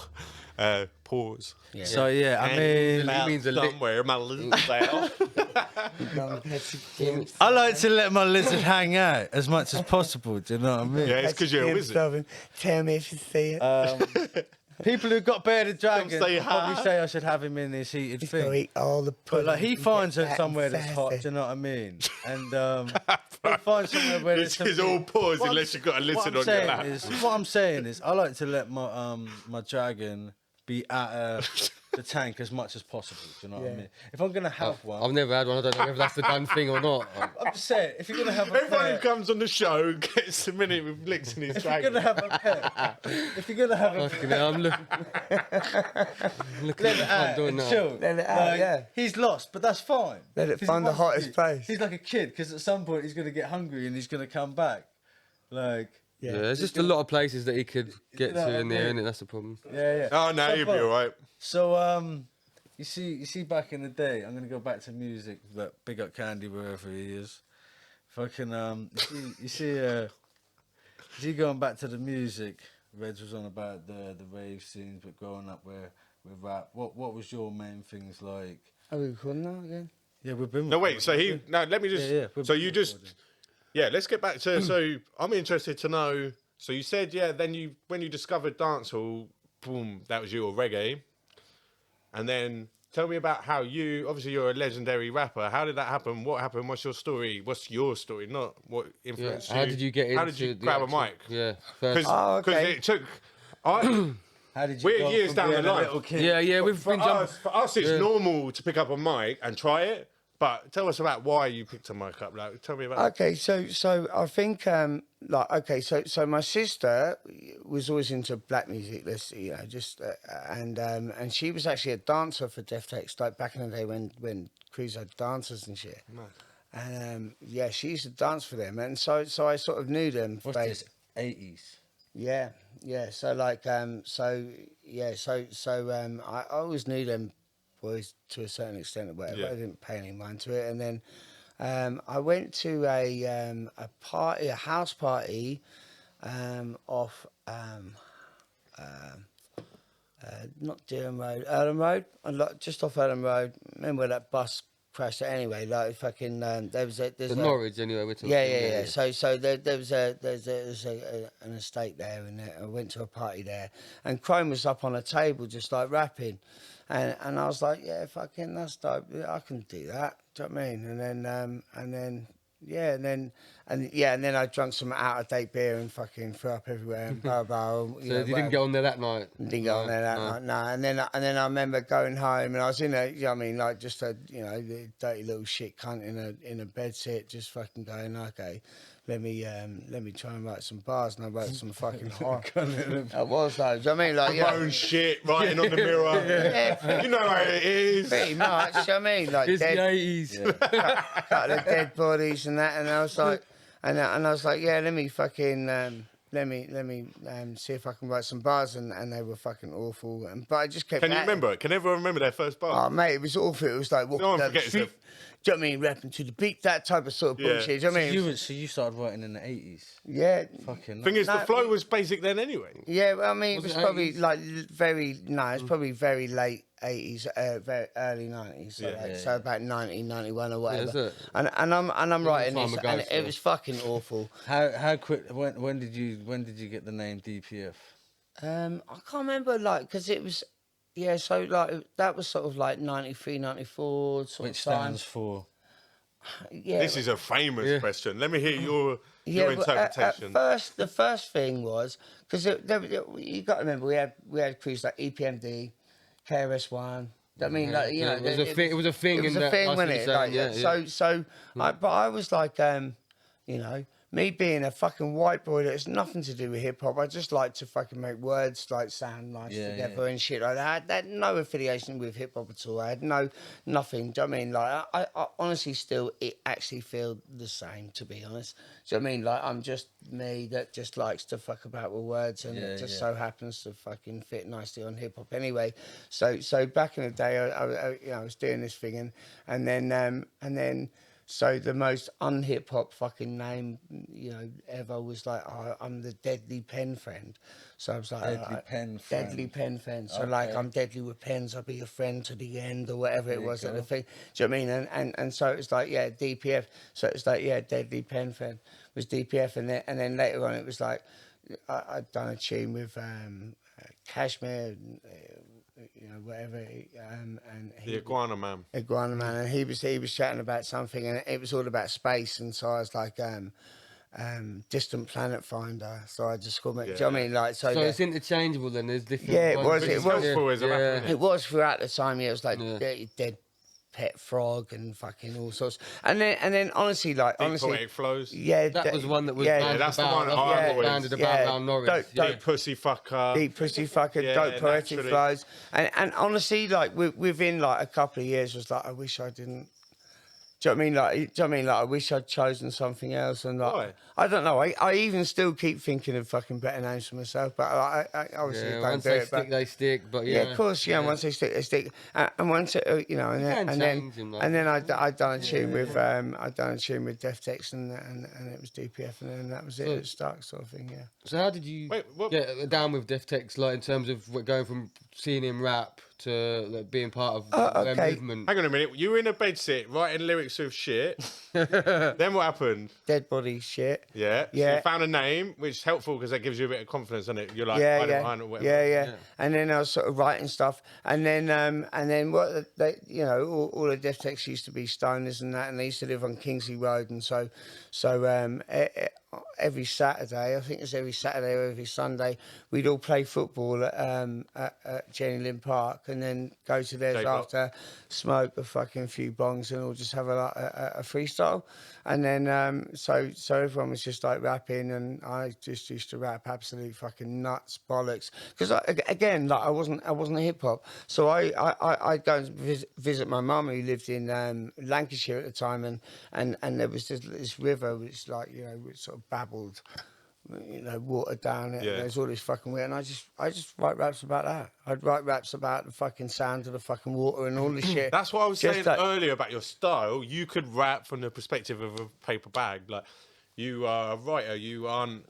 I don't know. Do you know what I mean? Like being able to go on a concept. And, you are a traditional bard. You know, like back in the day, they had like poets and bards. If it wasn't music, you could write something else. Yeah. Like, it's like the whole. Like you're a storytelling, vocal. Yeah, but like hip hop happened to happen in your era. Yeah. You would still be doing this 100 years ago in a different form. Perfect way to say it. Hip hop happened to happen. Yeah. And that was it, really. I just loved writing. I loved creative writing, and to write over beats was just fucking awesome to me. Do you know what I mean? Like I would get given beats. So later on, even, like, you know, done stuff because I got involved with Death Tex, and so how as well at some point how did you get involved with that? So with Death Tex, I was just sort of freestyling with them and blah blah. I bet what you're saying is, not to cut you, but you dominated those Jenny Lynn ciphers. That's how it goes, isn't it? You stood out. You were not hip hop, but you were killing off ciphers. That's how rappers cut their teeth. Is that what it was, ciphers, when you first jumped in the thing? Yeah, definitely. They were like, this guy's the guy. Yeah, this guy's fucking nuts, because I just used to go off on one. I wasn't going to give a fuck about anyone else in the room. I just used to go fucking. So I used to just like just rap, and then there'd be this like choice of words which was pretty narrow to me. Do you know what I mean? Like whatever, and then like freestyle. Yeah, just like freestyle and off the top of the head. And the choice of words was pretty narrow to me, and then something would just click and just go. Just wide, and I just pull words out of the air, and I just wouldn't let anyone else rap, and I just, do you know what I mean? And they probably just thought, shut up. But that's the sweet spot. That's the one. And those days come to an end in some ways. But sometimes you're in that sweet spot where you know that you're in the jelly. You're like, but then they're like, oh, it's my turn. You've just used all the words. And shit. Do you know what I mean? Like, you know what I mean? Just putting a different twist on it. Yeah, I just used to fucking But then they'd all be like, what are you rapping about? What are you rapping about? Like fucking heroin and prostitutes and shit. And it's like, because that's what I'm all about. But one thing I'll say, both. I'm dying to know what you're saying. One thing I say, both of you two have got that reggae sound to your style. Do you know what I mean? Yeah. Like you can just rap normally, and then sometimes you're doing like a reggae type hook. Do you know what I mean? That sounds. Well, it's melodic. You know He's also got a singing voice, and that's. Yeah, I like that's that. I like that. Yeah, I think that's come into play. It's always been in play with my music that I've made. I've always liked to do that to a certain extent. But what were you about to say about heroin and prostitutes? Just because let's go back down that. No, but just because. But, okay, so I'm hanging out with Death Tex, who are sort of all fairly sort of lower middle class. Like they've all sort of had fairly nice little lives and shit, and do you know what I mean, or whatever. No, I'm not saying, but I'm just saying that my life was totally different. My whole upbringing was totally different. My peers, because in Norwich back in the early 90s, you wouldn't reach out of your circle. You just be in the group that you're with. Do you know what I mean? There was no like lanes, or there was no like integrating with other people from other walks of life. That was just what you had, and my brother was a drug dealer, fucking, do you know what I mean, like hang out with pimps, and so there was always like just drugs, prostitutes and fucking weird shit going on in my life. The grimy element of life was something that was more normalised to you than maybe Death Tex, what you're trying to say. Absolutely, yeah. That's mad as well, because you don't rap about that. But I used to freestyle about that, I guess, because that was what came into mind. So but that's the thing, is that I don't glamorise, or because I mean there's nothing fucking glamorous about it, but you know what I mean, I glamorise about any of that shit, but I will be honest and say that my life and my youth was surrounded by that kind of Enough for you. So he's trying to pour his heart out about a difficult childhood, and you're grabbing out the ice. I'm listening, bro. Yeah. I'm listening. Do you want some ice for your story, mate? Yeah, go on. I'm listening, bro. Anyway, no, I'm listening. No, it was just that was just the way that it was. I mean, it was just the way that it was. Like everyone around me was. And I guess when you freestyle, you sort of it's kind of from your subconscious as well, isn't it? So exactly. So something like that might come out more than if you might not have planned to rap about whatever that is. Exactly. Yeah. Especially when you're in that sweet spot, you're channeling in something. You're not doing the work. There's are you? no way. It's like a contact. Yeah. A higher power. There's no way I wanted to talk about that shit. Do you know what I mean? Do you want to delve deeper on that, or do you not want to talk about it? Oh no, I'm just saying that that was a very fucking weird stage in my life, but it was a stage in my life, and that was what my life entailed. Do you know what I mean? I lived in a bedsit. My brother sold heroin. Do you know what I mean? Like, and his best friend. His girlfriend was a prostitute, and so on and so forth, and do you know what I mean? And that was daily runnings. That was just normal shit. Do you know what I mean? It's like, and unfortunately, that's that you weren't able to branch out of that. Do you know what I mean? So but I never fitted into that shit. I mean, I'm fucking me, and I didn't fit into that shit. It was fucking dirty old shit. I played with words. Do you know what I mean? I wanted to do. So was that escapism in a way then? Oh, massively, massively escapism, and also like I don't want to fucking be part of this fucking bullshit. No one wanted me to be part of that bullshit. Do you know what I mean? It's just like and so Yeah, so I got involved with that. It wasn't like a conscious effort to fucking get out of it through that, but it was just that happened to be the one thing. Yeah, and in a way, it's got to be good to be rolling with, like we say, with Death Tex. If they aren't living that kind of lifestyle, then obviously it's a good. If you can make friends that aren't in that grimy shit and aren't doing selling heroin or whatever, then obviously you grab that chance. Yeah. But then they're making banging music at that time as well. I take it. But the thing is that I think it's okay. So I was living in that fucking weird little fucked up fucking thing, and then I found an escape through these people, and I did my thing. Do you know what I mean? Like, but you also, said you weren't hip hop. Were you a fan of them? Because obviously it must have been weird. Some white kids from Norwich were like doing hip hop. Was that on your radar? Nah, I wasn't a fan of them. No. I just watched Michael like rap on stage one time. Was like, yeah, that sounds cool. I could do that. I could have a bit of that. And I liked fucking about with words, so I could do that. Yeah, and then I fell into hip hop that way. Yeah, in a way, like people have always spoke. First of all, what we're doing is speaking. We're speaking in a certain way, but we're just putting on a beat. And people have like humans have been doing that for a long time. You know, even just a simple drum roll and then reciting some poetry on a beat. You know, yeah. How many thousands? Even before hip hop, like the Lost Poets, all of that stuff. Like it's all fundamentally the same thing. Talking rhythmically, it's nothing new. Yeah, but all stories, like stories, because most people couldn't read or write. Do you know what? In for Shakespeare, fucking hundreds of years, and so all of our stories and all of our knowledge was passed down. But also, rhyme is intoxicating because it's easy. Anyone could do it. And like, what I love about Shakespeare is, and you might not know this good little fact.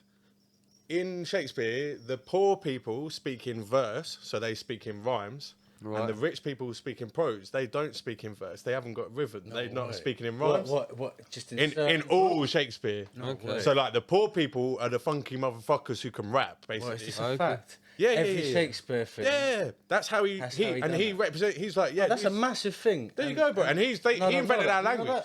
There you go. That's what we're here to do, baby. We're here to educate. Hey, let's fact check. I feel bad for not. I feel bad. Fact check. Also fact checking. I do feel bad for not doing that. Let's do some fact checking. Through some of Shakespeare's verses, like that rhyme, you can actually work out the accents of people because when you rhymes together. Yeah, when you read it now, it doesn't rhyme at all. Yeah, what the fuck? You're right there from the Midlands, yeah. But it did rhyme. Is he the most famous lyricist? Would you say? Oh, for sure. Like he invented. Did you know that he wrote? A writer, shall I say? Yeah, but hear me out. He invented. What is it like?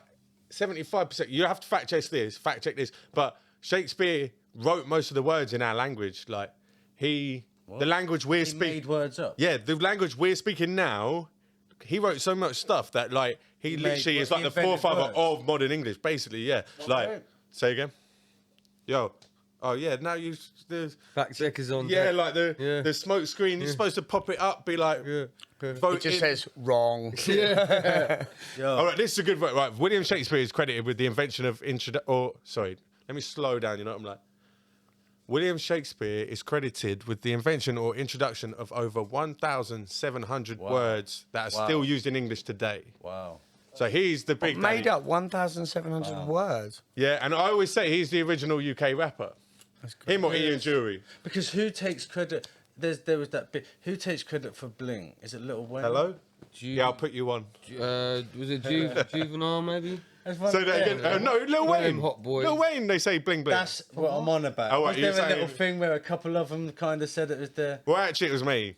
So who do you think it was, Juvenile? Yeah, but I'm no expert on Southern stuff. Can we fact check that? No, it was Lil Wayne. Who invented the word Lil? Do you know who invented the word Lil Wayne? I think it might be Juvenile. It was Juvenile. The word on Flash Money. On Flash Money, there was Juvenile, and is BG and something? Yeah, all of that. Yeah, the Hot Boys and all that. I was just Lil Wayne, boom. Yeah, I just want to switch it up. I want to do this quick fire thing, innit? Yeah. I'll go back to back like that, innit? I'll start with you, yeah. All right. So Adele or Amy Winehouse? Amy Winehouse. Easy. De Niro or Pacino? Pacino. Yes. Tupac or Biggie? Now wait, can we slow down? What about you? De Niro or Pacino? Ooh. Pacino. Yeah, mate. What about you, Joe? May as well slow this whole thing down. What about you? Al Pacino or Robert De Niro? Pacino. Only just. I mean, Scarface sways. Oh yeah. Above, I'm not even Godfather and all that. But what he done in Scarface. Fucking awesome. Name something that De Niro's done as good as what Pacino done in Scarface. Raging Bull, maybe. But De Niro's kind of the same character every time. It's great. But Al Pacino can act. Is Raging Bull like De Niro's Scarface? Is that his big one? Scarface, Yeah. Like, is Raging Bull, that's his big, that's the one in black and white, the boxer, isn't it? You know what I mean? Yeah. Nah, I reckon Scarface is just fucking iconic, isn't it? Pacino, yeah. It's epic. Pacino, all day. Anyway, Tupac or Biggie? Biggie, I'm afraid. What about you? I want to hear everyone. Biggie, but it's close. It's a tough question, isn't it, man? I appreciate the cultural impact of both of them in the same way. I don't listen to either of them that much anymore. I've appreciated Tupac in my later years. All right, boom. Slow it down. I want to know everyone. Tupac, everyone knows I'm a Tupac man. Yeah. You? As a youth, I would definitely be Biggie, but then as a man, Biggie, I'm older than he was. Yeah, Biggie's only got 2 albums. Yeah. I didn't like all. Like, don't get me wrong, he's like the Nina Simone hip hop. His voice Sounds like you'd say Tupac. No, I'm saying, yeah. Why are you trying to speed up? Because I'm about to ask you. Yeah. I know you already answered Tupac all day long, but yeah, Tupac's the man. But what about you? Tupac or Biggie? I think I know what he's. There you go, baby. We'll grow into a bit of Tupac. All right. It was Tupac then. All right, boom. Okay, fair enough. Beyonce or Rihanna? Oh. What comes to your head when I say both of them? In the bedroom or the Yeah. Wait. You mean like? You see the cops going, man. The whole package, I guess, isn't it? Are you one or the other? Can we have a threesome? I'm gonna go. Leo, can we make that happen? Can we get on the phone? Can we? I'm gonna go Rihanna because I reckon Beyonce. I honestly, people are gonna hate me for this, but I reckon she's a bit vanilla. You're talking in the bedroom? Come on, of course I am. Let's talk music. Off stage, I reckon Beyonce's a bit like the whole thing, right? So Rihanna though, she's gonna be like just annoying. I would say 90s. It's gone there. I know. Beyonce Joe went down there. Child is the shit, isn't it? Definitely. Right, what I'm saying is, listen, I want to know what do you? Beyonce or Rihanna? Whose umbrella I would you listen to want Rihanna's songs more than I listen to Beyonce. Right. Yeah, so what I'm gonna say asking about is, it, are you trying to tell me that how Beyonce used to shake it is not legendary? Like, do you know what I mean? Of course it is. No, I didn't say that. You're taking it to the Beyonce. bed, Is that what you're trying to say? What I'm saying, I'm not taking it there. I'm saying as a dancer and performer, Beyonce is on another level. Yeah, to she's on some Rihanna. Michael Jackson. She's a Beyonce performer. is on another level. Yeah. but Rihanna's is like, isn't she a billionaire? Yeah, she's been here. Do you know what I mean? She made it. But I would say as an all-round performer, Beyonce... That's nothing to be proud of. The voice. Rihanna's got Beyonce's some dance voice. I'm going Rihanna for the dance floor alone. Easy. Even. You know what I mean? They're both paying. Don't get me because wrong, like I said, I said Destiny's Beyonce. Child, Beyonce would destroy Rihanna Beyonce's every hit. day in voice and fucking performance. Yeah, I'm taking and all Rihanna. that. I'm going to keep it moving, yeah? All right. Rihanna's literally from the... Reds. I got another one. DMX or Snoop Dogg? Snoop. You're a Snoop man. DMX or Snoop? Snoop. DMX. I know Snoop's the most famous rapper, he's the biggest icon, but if I actually had to be in a crew with one of them... Can I elaborate on that a little bit? In that fucking... At the time DMX came out, I'd kind of dipped out of the hip-hop a bit. It was a bit like, what was that? Like, no, I don't know, like... what I mean is I wasn't on that wave when it came out, and I sort of need to go back and really explore DMX. Because I really like Slippin' and a few other tunes, but on the whole, none of his music did what everyone else says it does, if you know what I mean. So, you need to light some candles, you need to have a bar. Well, I just think that I wasn't, my head wasn't shit is on goosebumps, spiritual, deep yeah, music, my like head Tupac. wasn't on that. I think we were talking late night. I mean, that ties in when I was finding raves and that. That's the Do you know what I beauty mean? of it, though, isn't it? Like, because Someone, it's hard, though. His music's still hard. I know what you mean. That's someone who mainstream, you would consider as a prophet to you, and them words that you listen to at such an influential, the words that you're listening to between your teen years, when you're coming into puberty, you're starting to smoke weed, drink. Yeah, that's girls, what it goes back to what I was saying earlier about Shaheem and the certain things in the soundtrack of your life. Words, DMX was like that. We talked about it earlier. Yeah. Like we was talking about before we come on there. The words of people like Sticky Fingers used to get in my ear. Do you know what I mean? Yeah. You know, telling me to do bad things, pretty much. Like, see, it was a like. We're talking about formative years. We're all different. Bad influence for me. You know what I mean? But then I was also listening to the likes of fucking RZA. Yeah. Like, Jules. Those formative years for me. You're talking grime. You're talking Wiley, Kano. I love Damian Marley. All of that was I know what you're saying. Your formative years. That's always going to be shit that you like the most. The shit you know all the words to. The shit that brought you. But the cool thing is that leads you to every other aspect, doesn't it? Like those, then I discovered Wu-Tang, Onyx, all of that shit, because they're the things that influenced the people I was listening to. So I hear you, but that's the thing. Even going back, I'm gonna take it back because we just hit bring that, it back now. Hit that point with Shaheem. One thing I was thinking as you was talking, Shaheem was emotional, like you said. Yeah. And not all of Wu-Tang were emotional. You think of some of the sickest rappers in Wu-Tang, Jizza, Master Killer, fair point, very monotone voice, You God. Yeah, and a lot of it was aggressive. It wasn't necessarily so the emotional ones. Yeah. Wasn't reflective. Yeah, not Ghostface. Yeah, there's a few. Ghostface was emotional. Obviously, tears and Ghostface was so emotional. Yeah. But that's why I like DMX, because DMX can make you cry. That's what I'm saying. That's what I'm saying. I think something happened at the time DMX in my life when DMX was popping. Something about it. You was probably doing the rave thing. Yeah, at that point, and I was probably still listening to the hip hop that I was already into, so I wasn't trying to find new artists or whatever. I don't know. Like it just can't. It seems like a lot of people I respect their opinion really felt something about what DMX was saying. Again, DMX and who? But Snoop Dogg. Oh yeah. But it just kind of just went over my head a bit. And you know what? It's my subconscious because also epic freestyle. I forgot that they done it. They done a fucking battle, didn't they? Yeah, that's why you've put it. I forgot about that when I read it. Anyway, as much as I'd like to go into all of these, but a quick one. Boom. Beatles or Rolling Stones? Rolling Stones. All day.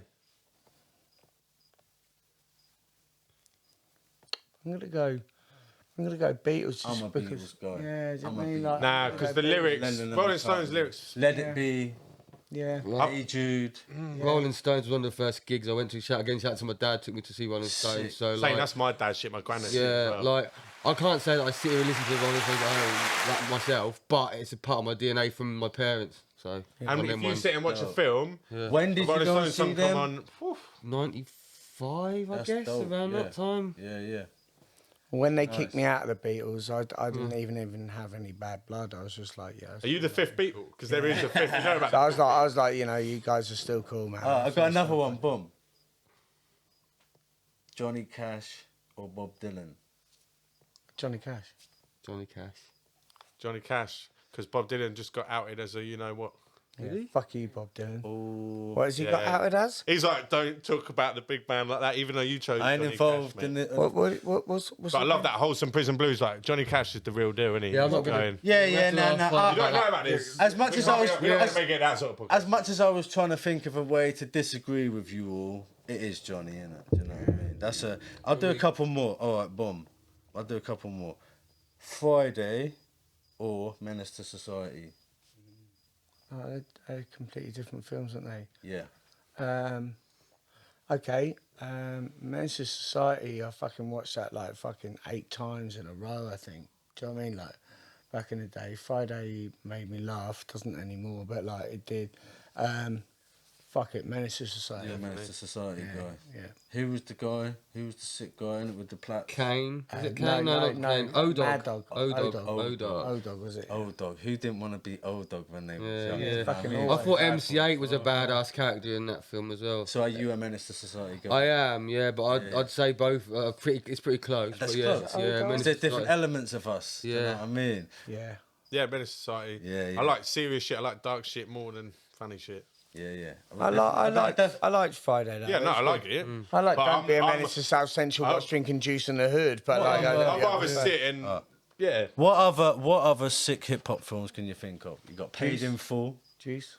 Juice with Tupac. Yeah, Paid in Full all day long. Paid in Full is like the Rockefeller film, right? Yeah.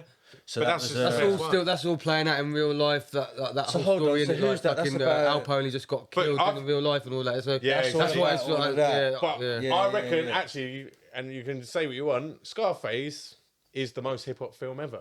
Everyone raps about it. I know it predates hip hop. I think Scarface had a really negative effect on society. I ain't gonna lie to you. I fucking love the film. Don't get me wrong. They told the story and it ends badly. But then hip hop. No one gave a fuck about the ending. Everyone, you get rappers going, "Fuck that! I'd kill the kids." You know, like Ghetto Boys, Scarface from Houston. Literally called Scarface. I'm sort of torn on that because obviously I love it and it influences a lot of things that influence me and all the rest of it, and I'd love it if you put it on now. I'd watch it with you. But if you break it down, it gave people a formula that didn't need to be given to people. In my opinion, it gave especially to the Scarface. Just in general, them coke fucking gangster movies. But that was already going on. The film was just like I know, obviously for art and life. Just to reflect I know what you mean. I do think it had. I do think loads of people. Put it this way. It's true what you say because so many rappers and drug dealers I've been locked round. I've been around that a lot. film changed their life. Put it this way. I've seen. You know what I mean? I've seen the Scarface fucking poster in a lot of trap houses. Yeah. That's what I'm saying. I've got a Scarface poster down there. And I'm not knocking it. I'm just saying, as much as I love it, I think it was almost like a Bible, a manual. As much as I love it, I think it showed. It showed people a fucking really negative way of life, and unfortunately, people took what they wanted out of it. And it's art, so art reflects life. So I'm not knocking it. That's testament to Al Pacino's acting. Everyone wanted to be Scarface. What is the film? He looked like the fucking man. What is the film where you know the start of Big Pun's album when he's going bam bam, it's like bam bam bam. What's that film? I can't remember now. Carlito's Way. Yeah, maybe. Well, X-Men where is it punishment and I mean, even now when I do that album, that film's called Fresh. And she's like, where? Yeah. I'm not spudding you for that. The fuck am I going to do? I'll tell you what though, on the tangent, that Capital Punishment is up there with the best hip hop. Say that again. Which one? Capital Punishment. That album you just mentioned is up there for me. Because he didn't put out that much music. But his style. Big Pun. That album though. Elevated his style. He's like a Latino cool G rap or something. He's got like the lyrics and the gulliness of New York with the fucking Spanish, like the Latino thing, and he can rap on fucking like R&B tunes. There's killer tunes on there. There's tunes where he's just going bar for bar. I just crush a lot. But then there's other tunes that just make you want to party. There's that album is a fucking masterpiece. I was listening to it the other day. The same with a lot of rappers, and it happens worse now. When people's album come out when they're dead, and do you know what I mean? Like, we're thankful for the music. Yeah, but sometimes there's a reason why that hadn't come out. Yeah, they weren't ready, or it wasn't done, or it was. And we keep going over the same things in each show. I'll quickly mention it, but we mentioned this before. Yeah, we've done the same conversation. But it's different people. It doesn't matter. But Anderson .Paak, the I know of him. Seriously dope. He's fucking amazing. Amazing, drummer, musician, all of that. Yeah. Incredible guy and can rap. But anyway, he just got a tattoo. He's covered in tattoos, but he just got one that says, "When I die or when I'm gone, do not release any of my demos or recordings posthumously." And he's literally tatted it on him. That's a big like all these people. It does ruin the legacy. Well, it doesn't ruin the legacy, but it just puts a bit of a stain on it. I don't want to hear Biggie on the beat. Yeah, made by someone who's never met. Made by someone who's here's a bunch of B-side fucking things that he never released with a bunch of fucking beats. And you could tell the second Big Pun album. You could tell it probably wasn't totally.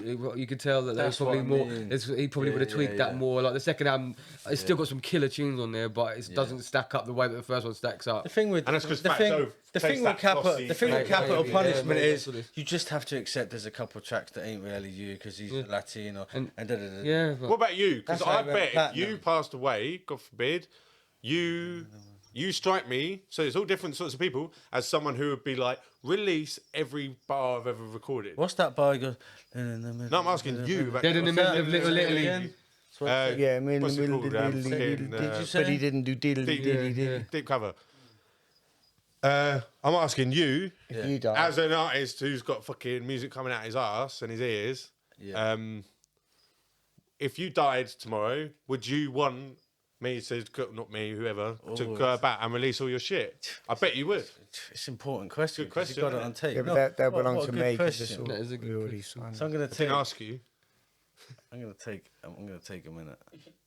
We'll be right back. The music that I've got unreleased. Yeah, no, not that, because that's all good. But what if I start getting all freaky, putting your verse? Getting what you mean, like getting acapellas? If you and did that? loads of bars and bars and No. bars and bars and bars. If you did Imagine all I these bars- did a what? Tupac or a Biggie tune or a Big Pun, and I start in 10 years. I start putting your verse from Thing on a tune. Oh with yeah, no, Big you're Boy. keeping me alive. That's a good thing. Okay, see, there you go. So maybe they'd be looking at it like that. Anderson you're Paak's keeping made me it clear, alive. That's a but good I'd be an Anderson Paak.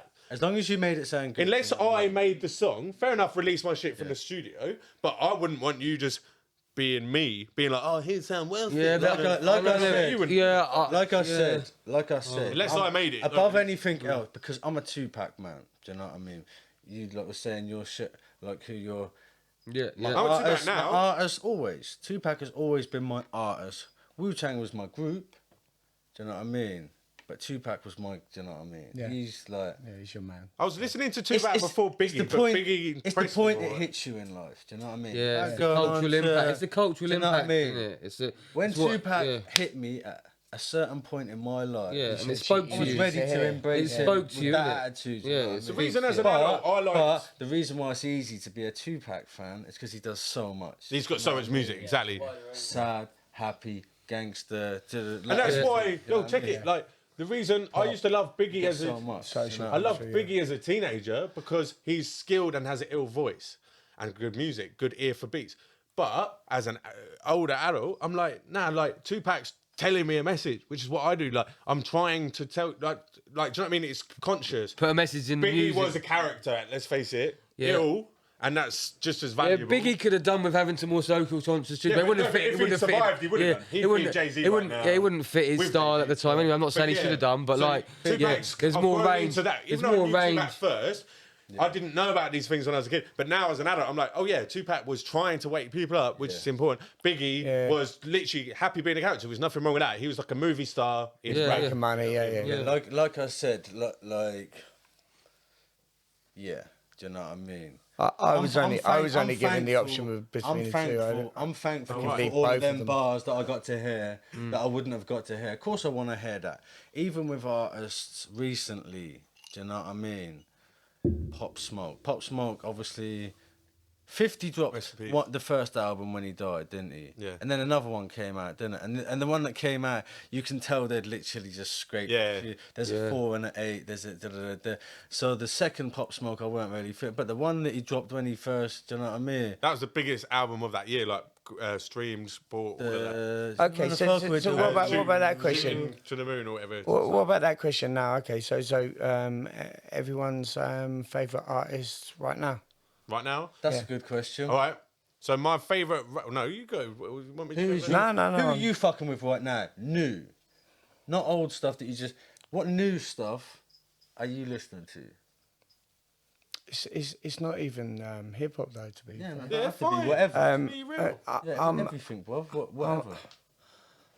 He doesn't want to tell us. He's embarrassed. No, I'm not Does embarrassed. no at one all, spring mate. to mind? Are you fucking with anyone new? Yeah, there's a group called All Them Witches. Okay, so what sort of music's that? It's like stoner rock, kind of fucking like it's All just Them Witches. All Them Witches. Yeah, it's I don't know. Are they female or male? I don't even know if the music I'm listening to is even new. I don't think it is. It's probably like old Just or whatever. new to you. It's a male singer and fucking blah blah, whatever thing. But yeah, there's just a lyric in it. It's like I never met a salesman like you before. Dun, dun, dun, I mean, just like like you fucking and then the lyrics are like you just fucking completely convinced me of everything and taken me for a fucking absolute fucking I am or do you know what I mean? Like it's beautifully written. It's lovely. It's sort of it's that I guess it's that sort of Louisiana stoner rock type sort of thing. Yeah. But yeah, it's dope, man. Bluesy, rocky. What about Yeah, you, Reds? bluesy rock. You fucking with anyone new?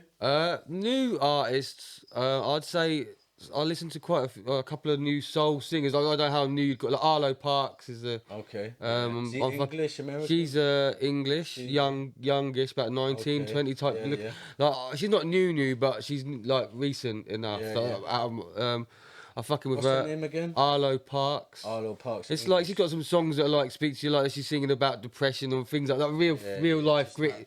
But she's got a beautiful soulful vibe. Right. There's another soul singer I'm fucking with, Lady Ray. It's because it sounds very vintage. I don't even know her origin really. I just found it randomly. You know, like when you like YouTube and people, whatever, things suggest things to you, whatever. Yeah. So Harry just put me. Who was it? What's her name? Peng. Green Tea Peng. Yeah. You heard of her? No. Green Tea Peng. Green Tea Peng. This thing. She's got tattoos on her face. Okay. She's, do you know what I mean? She looks like. It's a bit. She looks like a trippy little work of art, and she's just got this crazy. A trippy little work of art. Amy Winehouse is, what do you call her? She's Madonna, she's Virgin Mary. Do you know what I mean? And then you got loads of daughters of Amy Winehouse, haven't you? Yeah. And in a way, Amy Winehouse was a daughter of all the proper Southern American soul singers as well. She was like, yeah, she was tapped into their vibe. I remember hearing fucking Rehab in my dad's car. Do you know what I mean? In the passenger, listen to hearing that on the radio, like, what's that? I can remember hearing that song. Yeah. Because when they said it was a new song, I was like, fucking no, that sounds like something from the 50s or something, do you know what I mean? Well, you know, it's the production, so... I'm going to look like an idiot if I can't remember his name. The geezer who produced those tunes... What? Not Mark Ronson, the other one, so it's two... Amy Winehouse. Amy Winehouse, yeah, but I mean, half of that Back to Black album and the first album is produced by, what's his name? Anyway, I'll remember his name in a minute. But he produced... I'm like, what are you on about me? Yeah, he produced a lot of the Fugees, the score. Salam Remy. Yeah, Salam Remy. And he produced a lot of Nas stuff. I was trying to help you out, and then I thought, no, I might be the wrong geezer. Yeah, no, exactly. I knew someone was going to chime in the moment I said it. So yeah, and also, you know, like, even in the 80s, some of the fucking dancehall tunes. Anyway, Matey Boy is a fucking deep man producer, and that shit sounds classic because that is really... They use vintage gear as well. And that, analog, all of that. Like, that is... What's his name? Salam Remy. And he's like Nas's main user. Yeah, he produces for Nas and the equipment he used... Is he a producer or engineer? Producer. But the equipment they were using, the instruments, the instrumentation... you know the tune "Tears Die on Their Own" by Amy Winehouse. It's my favourite Amy Winehouse song. Big one, bro. That is Diana Ross and fucking that's "Ain't No Mountain High." Well, it's not Diana Ross, is it? No, it's not that tune. Which tune is it? Anyway, that beat is literally from the 60s, from another old R&B. Is it literally? Literally the same beat. They just played it again, and she did a different vocal. They've reworked them. And like you can't even tell. It's such a good version, like reggae or whatever. Usually you'd be able to tell, but until I got told that, I was like, oh yeah. Same way, Dr Pepper. I didn't know that was cherry cola until someone told me. I thought it just tastes like Dr Pepper. Yeah. But that's fucking cherry cola, mate. Yeah. You know what? You know what I said about. Everyone's like, it's so convincing that you don't even clock. Where have we gone now? No, you know what he said about. It all makes sense. Yeah, but they reckon. No, he said about all these hits are like there's an algorithm to make it so that there's you know, a certain fucking, do you know what I mean? Like, there's chord structures and stuff. Chord structures and melodies and everything. Do you know what I mean? Like that you can change slightly. You can't write an original song, is what you're saying. But it's all from a it's all been done. You listen to loads of tunes, you're like, fuck, that's that tune. It's the same again with different vocal, but that one is literally they bought used the same fucking beat, do you get me? Yeah. But do you know, they say the only person, and this might be wrong, but this is, even if you fact check it, they say this, to back up what you're saying, the only person to write an original song in the last 200 years, an original chord sequence, is Radiohead. Okay. Because they invented a chord. So, like, you can't write an original song. You can just put different lyrics or different speed or different effects. But, like, there's only a finite amount of notes. Yeah. And we've been making music for a few hundred years, and they've all been done. Yeah, but can I just say something? We was all quick to say Amy when I said Amy or Adele, yeah? You still sore about that? Nah. We didn't ask you for that one. Well. So you would say Adele? When she sang, where was it, at the Brits? Which? Never Adele? mind, I'll find someone like you. Yeah, which was... Remember that? Just like that it was, just like when that. she done that live, it was at the Brits. Yeah, when she done that performance, and it was just like powerful. And then don't everyone underestimate. crept and they everyone rapped on that beat. Then America they made the beat and all that. They love Both of them, but they love Adele. You hear rappers and that. There's a Benny bar where he talks about in the kitchen listening to Adele. Oh, mate, the reggae, they all done hello, remixing it. Like they love her over there. Yeah, but then they're both flowers of England, aren't they? Yeah, but if you see in different Quincy ways. Jones, sit down and be interviewed, or these actual bods, not dissing the people we're talking about, but the actual OG American pop music mogul legends, producers who know their shit. They compare Amy Winehouse. They're like, yeah, you're saying she's influenced by Aretha and all these people. She is. But but she's in the same conversation. They say what she had was unique. She was a jazz great. You know what was mad? It's like, swag, but she just used to like do they that, say Nina Simone. She didn't really who else? dance. We got Ella Fitzgerald, Amy Winehouse, Ray Charles. She's in that. This is what I was going to just say as well. There's an element of Amy that is the pain. And that's and what she's living. Yeah, so like, that's you authenticity think, of it. I'm not saying that Adele hasn't got that pain, but I think Amy Winehouse has got if you're comparing the two albums about a breakup. Yeah, but what I mean, I'm not talking about the Sorry. content. I'm talking about what I hear in the timbre of her voice. And We're rappers. Broken people, do you know? yeah, I hear something in the timbre of her voice. Content, that's different. The content. We're rappers. We're lyricists. Amy Winehouse had me at this line. What type of fuckery is this? Yeah, you made me miss kind the of slick fuckery Rick gig. is this? And I'm like, hello. you Like, Adele ain't coming I'll with that take your flavour. Stella and Adele's fly. cool, whatever. Yeah, but Amy Winehouse literally is a lyricist who's on our level. She would have been in the fucking parties with us if she was, do you know what I mean, the same place, same time. She's one of us. Yeah. I'm not saying Adele isn't, but Adele is from the time where she's well, it doesn't it doesn't come out in her music in the same way at all. It doesn't come out in her music in the same way. Let me tell you this. Yeah. Because if you need to kill a concert, you don't draw for Amy. You draw for Adele. If you need to kill an arena, like... If I had to have one guest, I'd bring Amy. Yeah, I but disagree. she is a jazz cafe, like fucked on smack and whiskey, and like, do you know what I mean? Yeah, She's but that, I think her pain was I think her pain was authentic, and I think that Adele's pain is a bit, I don't know, almost like she's sort of like getting a relationship and then fucking leaves that relationship and then makes a new album. No. But even No, it's not this to Adele. A bit. She's just no Amy. Yeah, you can't because they're both English flowers. Because I won't let you. They're both English. I'm not flowers. dissing anyone. I'm just saying in the timbre or whatever you want to call it of Amy's voice. It connected with me more than Adele. Adele's like her actual production on songs and everything is much more polished and modern. Adele's pain is Amy clean. Drew for the 60s. That's what I'm going. That's what I'm going. Adele's pain is a clean pain. And her songs are clean sounding. And Amy Winehouse's pain was a fucking more complicated, dirty pain, I think. Have you seen that film? The fucked up thing. Which one? Let me just school you. Amy. So Amy is obviously was a young person when she died. So she's 27, weren't she? Yeah, and every minute of her life, weirdly, because she's from the time she is, even us, like, was filmed. So that film, Amy, about her, is crazy because from born to death, there's so much footage of her, and it's fucked because it's just wow. It's like wow, these legends now. Every now and then a legend comes along, and they're gonna make films about them, and there's literally so much footage because we live in that age, and like. You say what you want about Kanye, but like the mad thing is, I found out about him that he's been having some. Obviously, he's been famous, but he's had someone film him since before he was signed. So like one day, he's a fucking clever guy because these artists now, and your Jay-Z, you know he's on that. Like these people literally are gonna have the clear up, even when they're dead. Their kids. And I guess that generation's the first. Like they haven't been able to do that for all the old. They wouldn't have. It's a different. But thing the Amy shit made me cry, bro. That is fucking deep.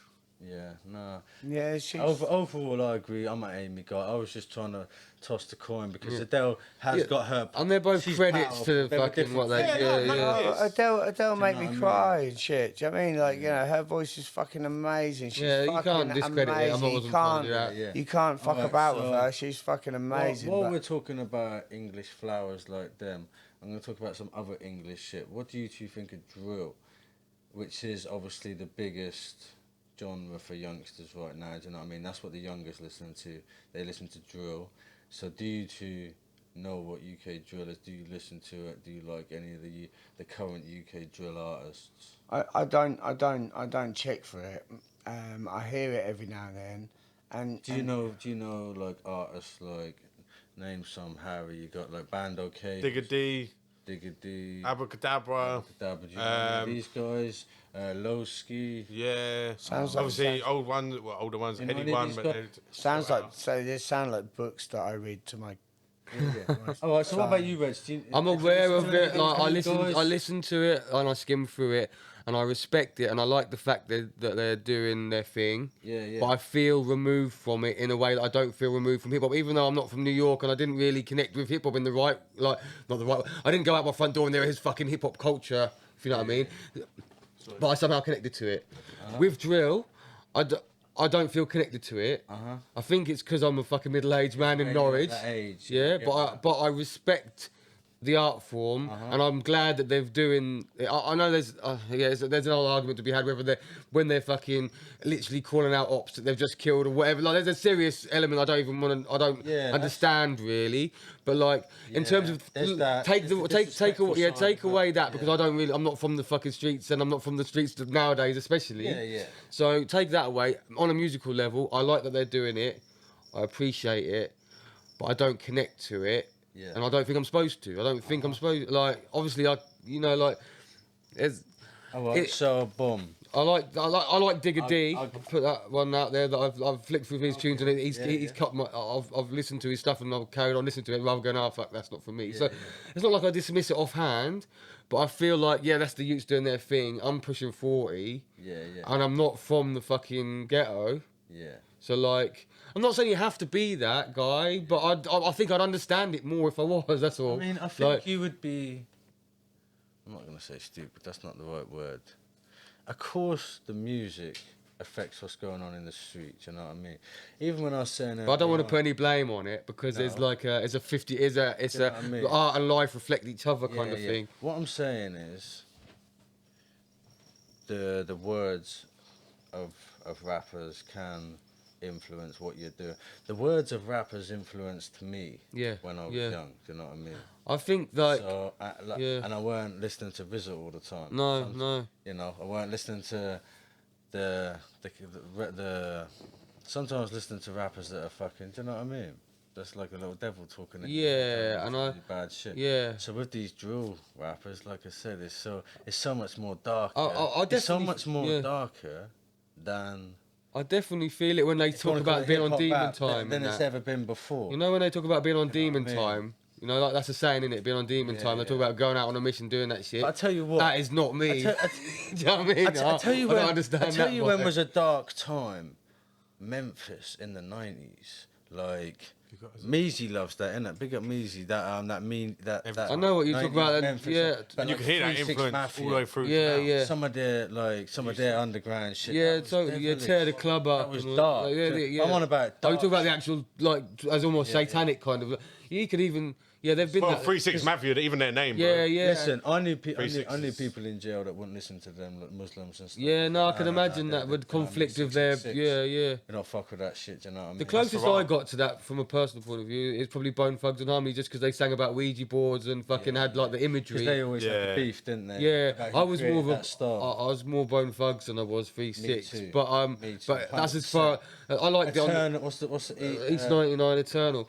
But I love the album, but I don't necessarily even understand what they're all really all about. I just like the sonics of it, if you know what I mean. I mean, I don't know. But can I just say before you go on, how influential you were listening to them then? Yeah, how influential are they now? Because like, I guess a bit of ice, Harry, please. Bone Thugs. Some more Reds. I'll swat you some ice for your ear, mate. Go on. Bone Thugs had that melodic shit. They were singing, rapping. Give me 2 bits. Excuse me, mate. You taking this in? I'm listening, bro. I'll throw it in, mate. Bone Thugs were on the melodic singing shit, which is all the rage now, and fucking 3-6 Mafia were on those triplets and that trappy, exactly. And that's the they were sipping lean, so they was on that. That is literally. You can fast forward them to now, and what's the DJ that died? DJ. Just some ice, mate. Any ice, mate? I'm good. Leo? I'm good, mate. DJ Screw. Yeah, he was doing the chopped and screwed. So a lot of 3-6's shit was like it was almost like it was even more demonic. Yeah, what demonic Project Pat, Crunchy Black. Yeah, they was grimy. Do you know what I mean? Yeah. So yeah, that's tying in with the drill thing. That's kind of no different. Like in some ways, it's the same So it's thing. always been there. Yeah, that's what I'm not trying to say. Oh, these youngers are all fucking gone on demon time. All I'm saying is, like with hip hop from the '90s, I was young then, so I was out doing whatever, or not even the '90s, but you like 2000s, whatever. I was out doing whatever I was doing. And if drill had come out then, I'd probably been more fucking part Receptive of it. to it, yeah. It's a different era of the. You know what I like though? You're a listen, sound man, yeah. So the beats though, like they're chatting whatever they're chatting, but the beats. Oh, isn't that, that sounds like drum and bass, dark. Like I see it more as a dance music than like grime was. Yeah, it was what it was, but the drill.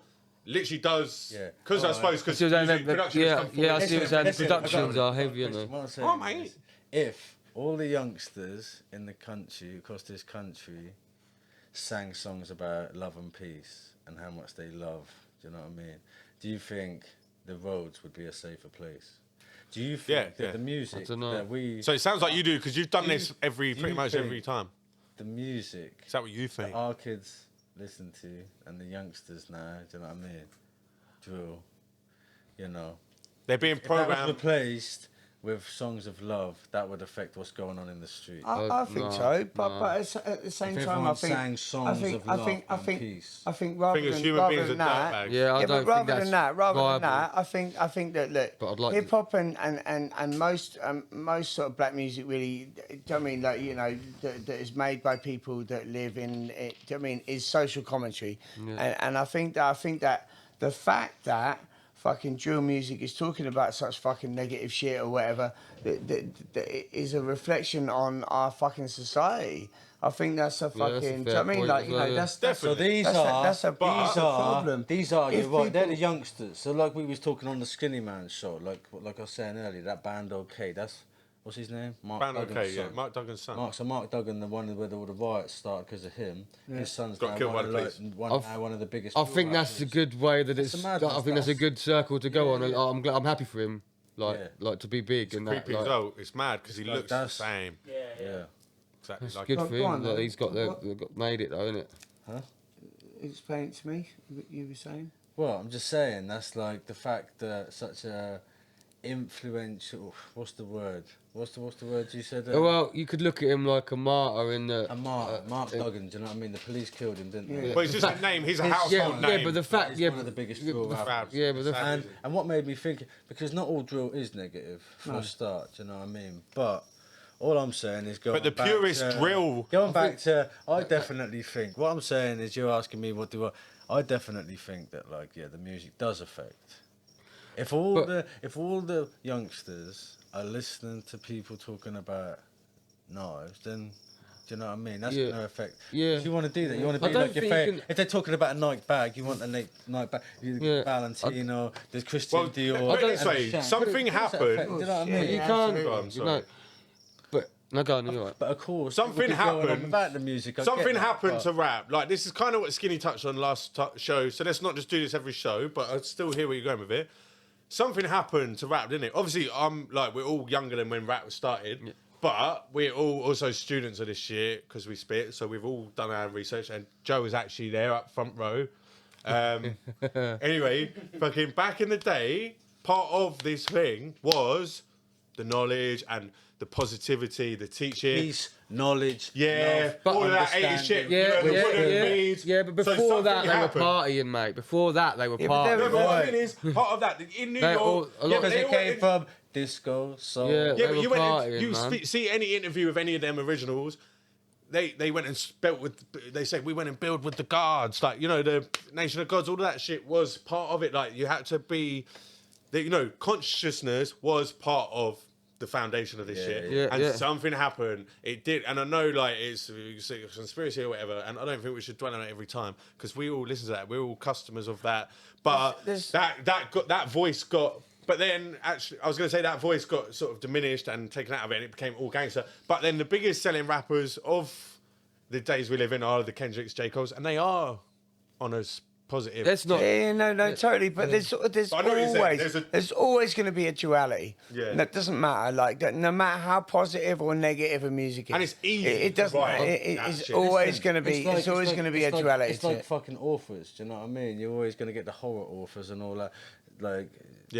feeding us that shit. Going back to what you were saying, Stephen King's going back that. to what you were originally saying about if everyone was singing fucking love, peace. I think that doesn't give the range of emotion enough, and therefore is affected. Obviously, like I said earlier, they've got to have their aggression's got to come somewhere. I think the actual answer would be to have a more wider range of music. Okay, I'm gonna say this more than Friday because it's darker. Yeah. So that is a part of. Yeah. We do gravitate towards we like dark drum and bass, whatever. Like there's a side of humanity that does enjoy the darkness. Yeah, of course there is. I agree with you. If it was all love and peace, that would all get tired and played out. Like you need that realness. It would fade easy. Yeah. And I don't. Sorry, go on.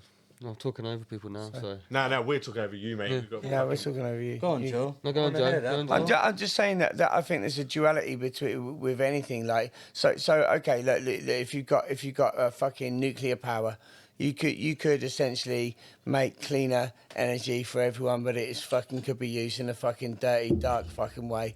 I think there's always going to be that duality with it. Do you know what I mean? Like you can sing, you can rap fucking peace, love, and happiness, but essentially it will fucking fizzle out because you have to be honest, and honesty isn't just peace, love, and happiness. Honesty isn't just fucking dark fucking have to survive fucking shit. The honesty is all of that. And like so when people say to you like, I wish I want a blessed life. A blessed life is everything. A blessed life is experiencing everything.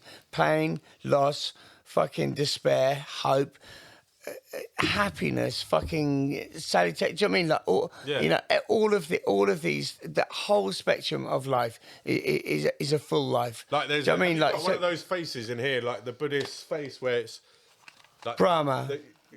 The one where it's smiling, frowning, like. Brahma is like got all the faces. Chaos, like all of them. But my point being is that look, to live life is to go through all of those fucking suffer things. and to laugh. Yeah, do you know what I mean? Like all of those fucking things, and like if you only live one or the other, you haven't lived, and therefore unfortunately, fucking the way that we fucking live our lives or lives are lived and are commentated on, do you know what I mean, by people that fucking have lived lives and actually poetically express them the way that they live their life, and usually the most beautiful fucking expressions are from caged birds. Do you know what I mean? So therefore. We're going to hear that shit or whatever. Do you know what I mean? My point being that like you can't just fucking rap about fucking dark shit, and you can't just rap about fucking happiness and gladness. It's got to be a whole fucking spectrum. And I think there would be more of a wide range of things. I mean, because of the independent nature of a lot of music, you can pretty much rap about it. You can make a tune tomorrow about whatever the fuck you want. No one's telling you what to do. But in a certain level, when you reach a certain level, there's a mainstream sound that sells. So I think part of the problem is going to be capitalism, basically, like.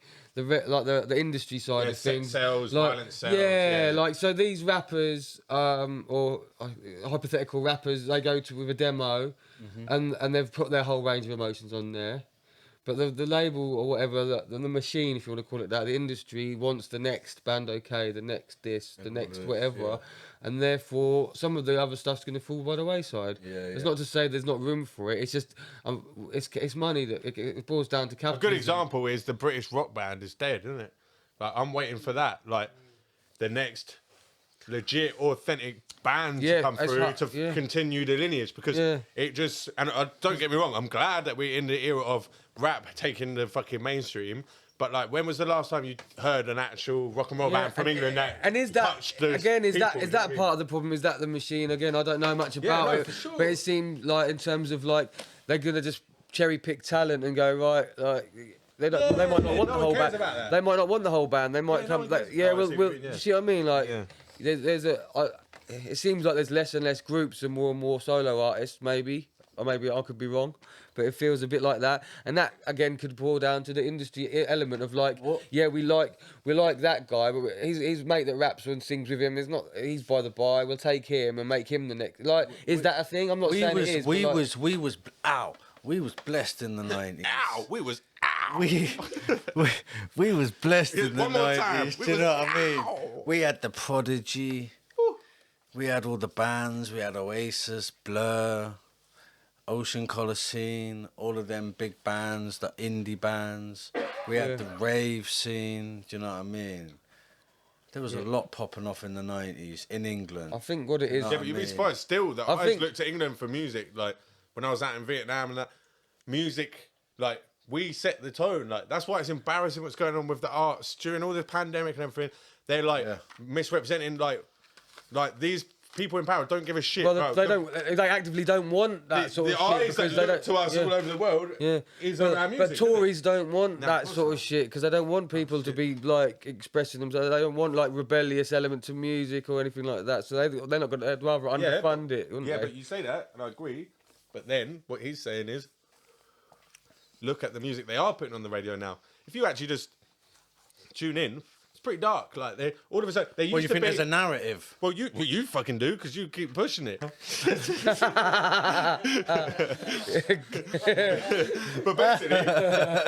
basically, yeah, Giggs couldn't get a look in because he was a gunman. That they wouldn't give him a look in, and then all of a sudden they've opened the floodgates, and now they're encouraging, like, yeah, say what you like on the radio, yeah, fucking, yeah, the ops, all of that, and it's like literally prime time. The ops and all that. It's all on prime time. It comes back to capitalism, doesn't it? Yeah, that's as soon as someone works out a formula that works and they're fucking...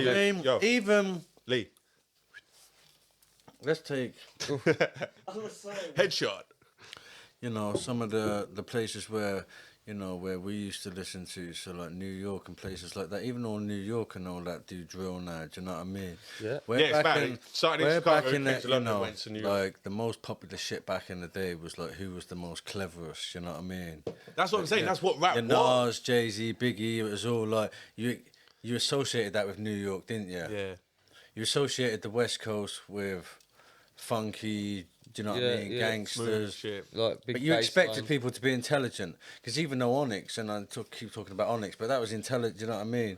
Wu-Tang and all well that. put together, weren't it? You know, you wouldn't hear West Coast artists like Peace God, like talking that, how, do you know what I mean? And all of that. Righteous shit, do you know what I mean? But, yeah, no, we was definitely blessed in the 90s, do you know what I mean? Prodigy was... I think there's loads of stuff about that these next generations are blessed with. We're just maybe not tapped into. I think, like, subcultures are more fast moving now because of the internet and things like we had to tap into what we had tapped into in the 90s, and you had to, like, buy a magazine or a CD, or you had to go and...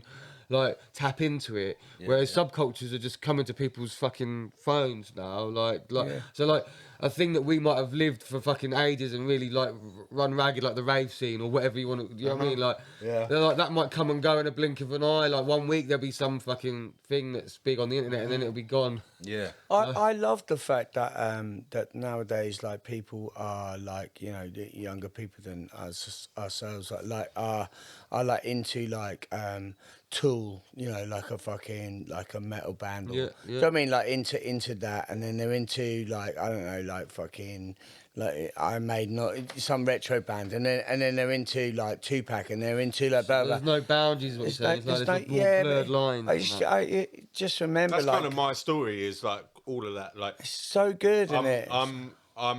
Been lucky, or the way my cards have gone. Like, started in one place, ended up another, like absolute smorgasbord of music. Taking like, little bits off the palette. Yeah, like someone might have shown me that. I might have found that on LimeWire, or that was the most popping. All of that. It's the best. Or a film can bust a track. You might literally, there might be a song in a film that everyone knows because of that film. Yeah. So shit like that.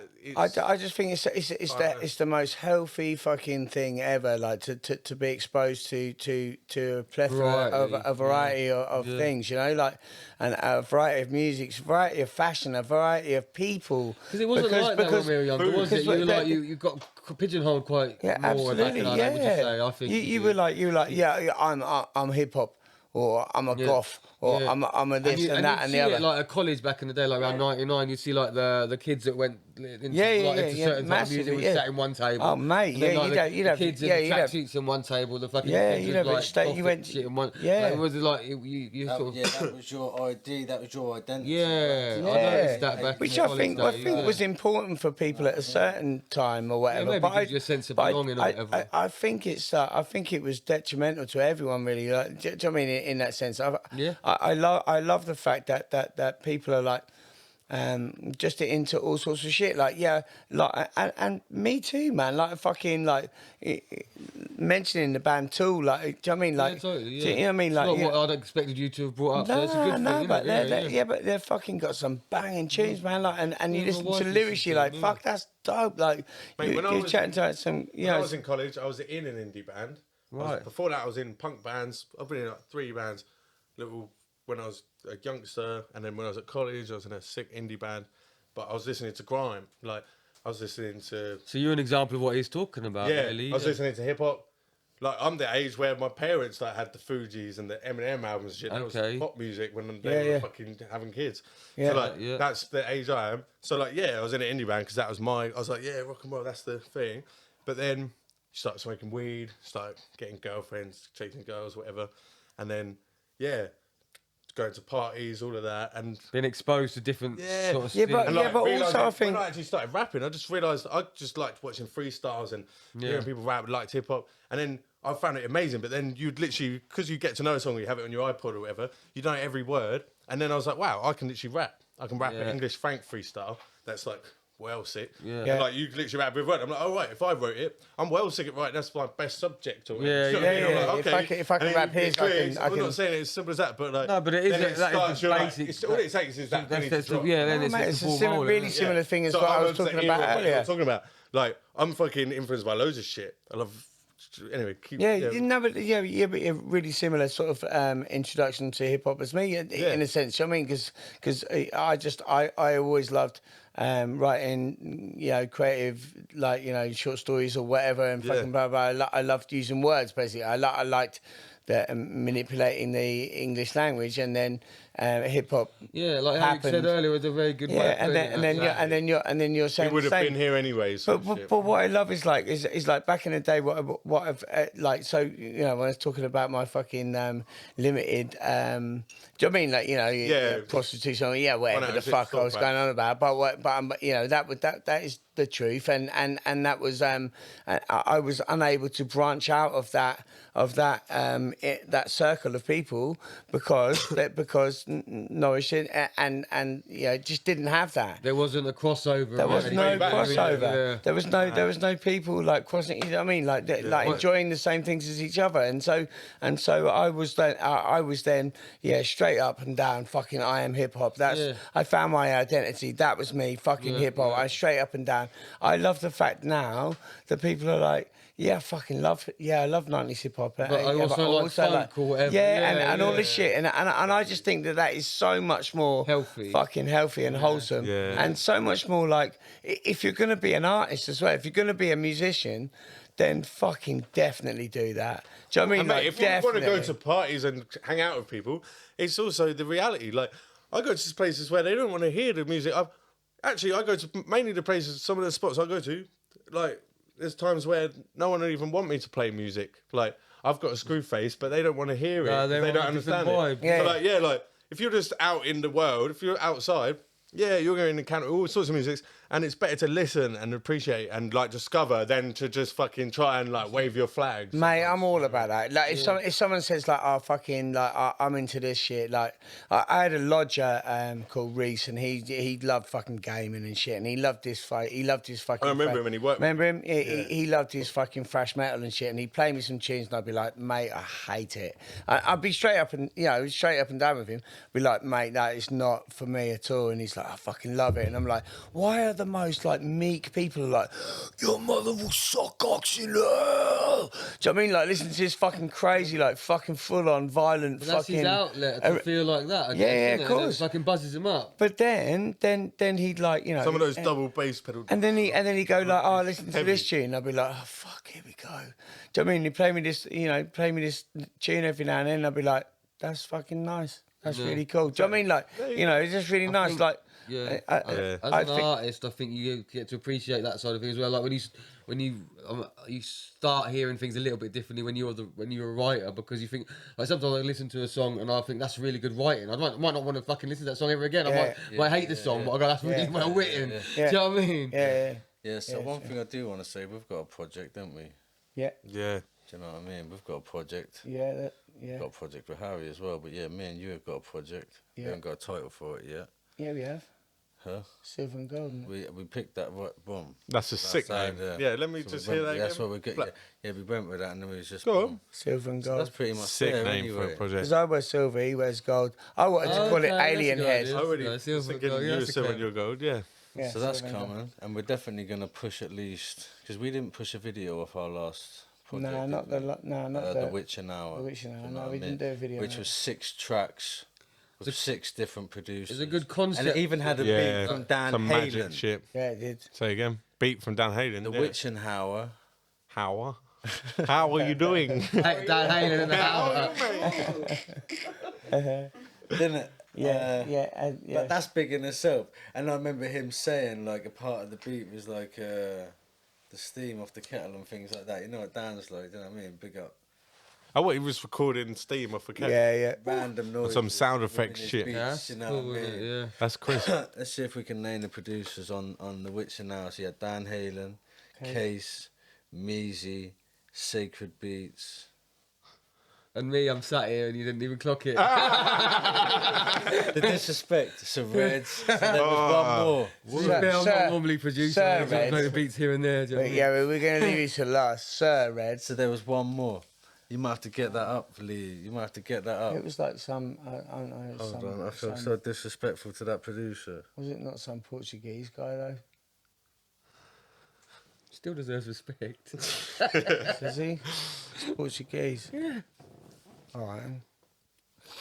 No, I can't remember it. I'm only joking, but Yeah, we need to check. We need to check that. But I like that. Ricky concept, Licks 'cause it and stuck di- to what? the concept, didn't it? yeah. Ricky Like Licks and DPF The Witching Hour. Well, we did. Which is we definitely did- on Bandcamp. We even like. Yeah, we it's even- not. Do you remember I kept saying to you when I was in Vietnam? I was like, put it on Spotify, bro. He's on there now, isn't it? I wasn't back. Yeah, he's on there whenever- now. We I've got it on my phone, we yeah. went in though, didn't we? We were like, yeah, we'll write it. So like, this happens. Yeah. Then this I like it happens. 'cause Then it this sticks to the happens. Then theme this for the happens. whole 'Cause thing. we're gonna have a story for So a we whole got story. so we got Silver and Gold coming out. Silver and gold. Yeah. We done The Witching Hour. Yeah. Before that, what would have been Enemy at the Gates? Enemy at the Gates, which was a collaborative effort Which we was did. 2000 and what?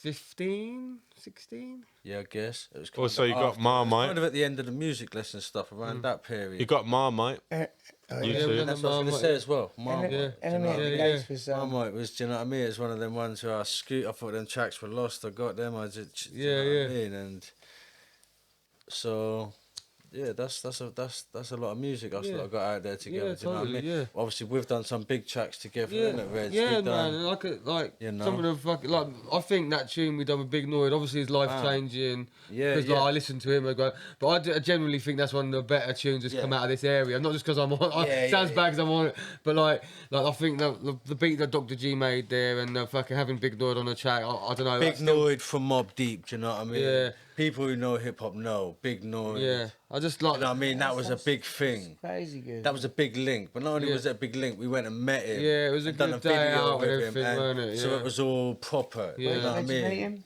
In And that Manchester. was, Shout out to Dr. G. for and he was hooking that up. blessed, you know what I mean? Yeah, he's a good. And so we got to meet But I generally. Havoc, do you know what I mean? Yeah, and DJ LES was there, Havoc was there. fucking oh, Secret- Yes, yeah. Prodigy's dead by this time, I'm Yeah, Prodigy. because he'd have been there. Yeah, Life's a bitch. That's a LES. You know what I mean? yeah, man. So, yeah, he was blessed, you know what I mean? And big up Dr. G, because Dr. Yeah, G, he hooked you all know that what up, I mean? man. And he produced that track, and that really stands out to me as one of the better tunes I've. Big Noid been just involved come with. over here. What your okay? Let's do that. Rascals. Yo, let's do our favorite. What's your favorite rap tunes from Norwich? From Norwich.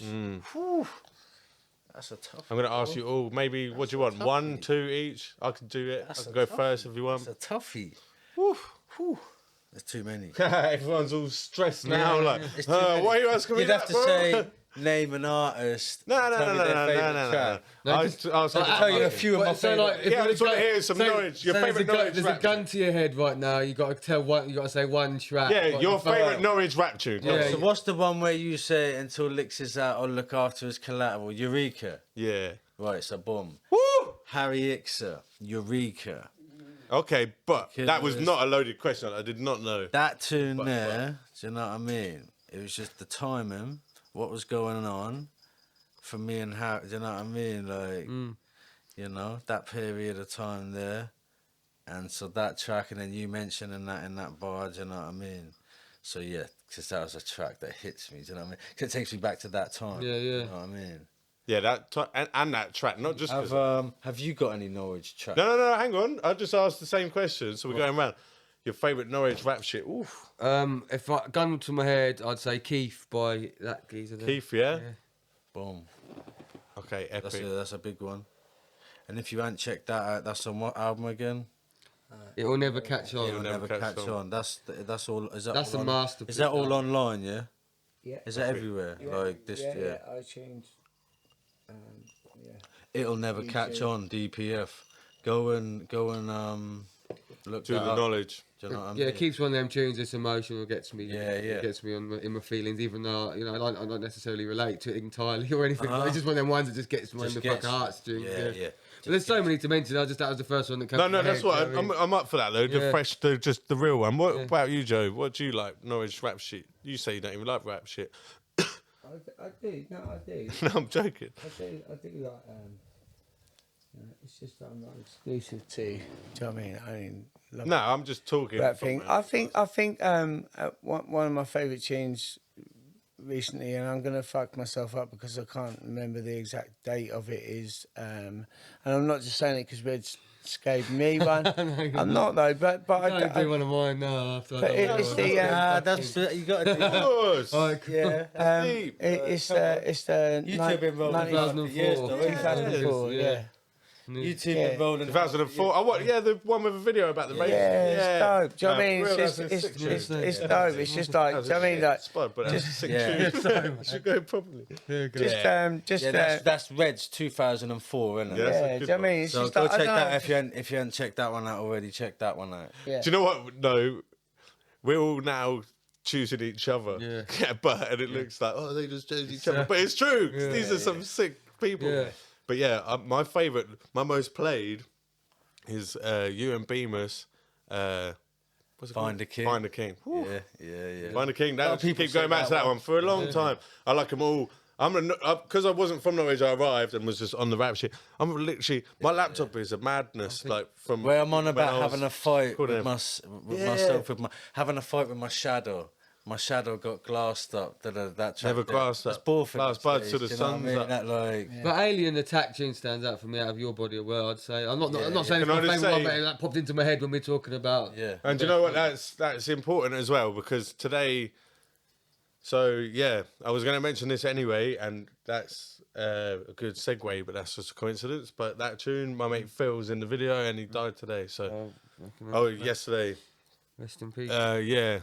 So in I'm having peace, one of them Phil. days. yeah. Rest in peace to Phil. Yeah. Phil The had Purple Prince of Peer Pressure. There it is. Captain Violent K Purple Dick. Prince There it of is. Fear. Yeah, the ultimate Don, literally the cleverest is. person I've ever met. And these things get said, but these are the people who die, man. You know what? Fucking Somewhere the cleverest got- dude, like he's too real, bro. The smartest dude I've met. what's Just the thing he proper used to book do? smart, Miami- too smart for his own good. Legendary status. He's one too. Purple, yeah, exactly. Hey. All day long. To Phil. To Phil. You know what I mean? Big love to Phil. What's the thing he used to do? Miami Nice or something? Miami Nice with Jasper. Aye, nah. Big He used to do Miami Nice. He used to do organised rhyme. Look, And way Safe- before that, he's just been a legend from Time. Safe Journeys. Blue Yeah, Crew, man, all of Whispered them. Power. Big love. Lit you know what I FM. mean? He was a legend, bro. Yeah, no, true warrior, fearless spirit, legendary character, smart motherfucker, annoyingly, like always right. Only person I ever met who was right all the time. You met my missus. But yeah, deep. Sake. It's funny because me and him didn't get on, did we? when we first met? No. You took me to a party and he was obviously like on a fucking come down. I can't remember, but I remember you not getting on. And I've just turned up like, someone's told me there's a party, and no, there's a couple of geezers sitting there fucking. Do you know what I mean? They weren't partying. Shit going on.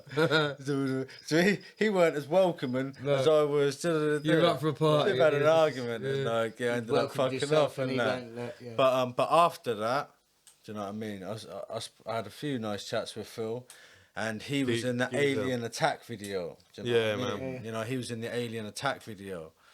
And that was in the loft, didn't it? Yeah. That's a big loss. Do you know what I mean? And let's switch the subject. Do you know what I mean? Because like. Fucking obviously, regardless of COVID and all that, do you know what I mean? These times are fucking with people's mental health, do you know what I mean? Massively, yeah. Like these times more than ever, especially the uncertainty and just it's fucking with shit, do you know what I mean? Yeah. You know, there's what's happening with obviously I'm not saying people that haven't died, obviously a lot of people have died. But there's the repercussions of like everything else that's happened. Do you know what I mean? With, I think there's like what people aren't recognising is the like. So you know when water torture, like if you lay there and you get the fucking drip of water in your head and you can deal with that and you can deal with that and then you can deal with that and then it keeps going on and it ends up like a sledgehammer. I think people underestimate what's going on with that low level stress. I mean, there's another shit thing happening, another shit thing happening. Yeah, there's another fucking strain, there's another variant or whatever, or you always got to go to the shop and you got to wear a mask, and then there's people like scooting out the way out of you. Do you know what I mean? Out of the way of you, and fucking just this constant fucking like it's been years. It's been a couple of years now. Do you know what I mean? Like it's all a blur to me. So Joe, for your little boy, that's most of his life. Right. Yeah, man. He's it's not cool, man. It's not on. This isn't normal. It doesn't make any sense. And like, I'm not an idiot. So like, if I'm thinking that, other people are. Some people, and I'm not blaming anyone, not judging anyone who keep a defence up or just try and rock with the rhythm and just keep going. But like, it's not cool to just accept these things. So it's normal for your children. You have to man up or actually fucking take control of something and be like, what's going on?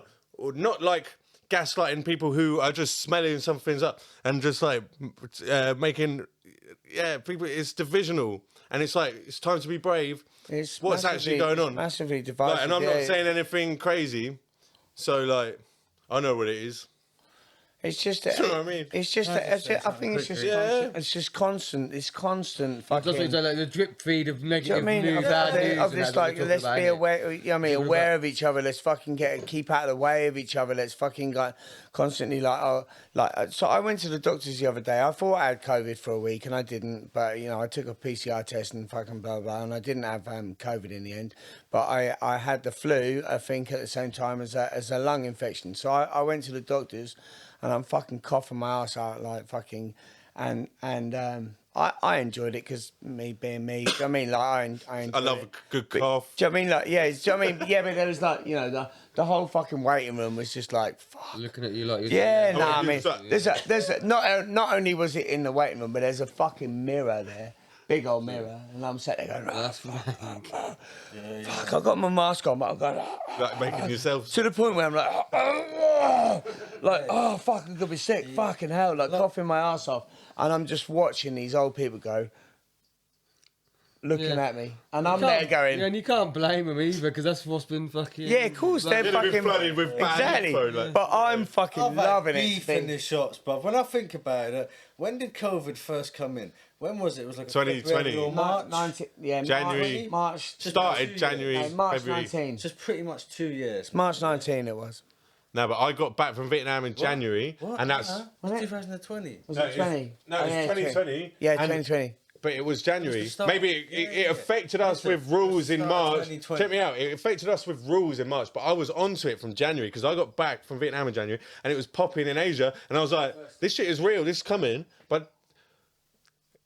Like, it was just fucking in my fucking set of what do you know what I mean? In my, what I was tuned into. Yeah. COVID was happening. Like, Vietnam lockdown. 2019. Like, China, say it again. 31st of December. Yeah, exactly, December. It was first reported in Wuhan. Yeah, in January. Remember, because they tried saying it was the bat. I came back.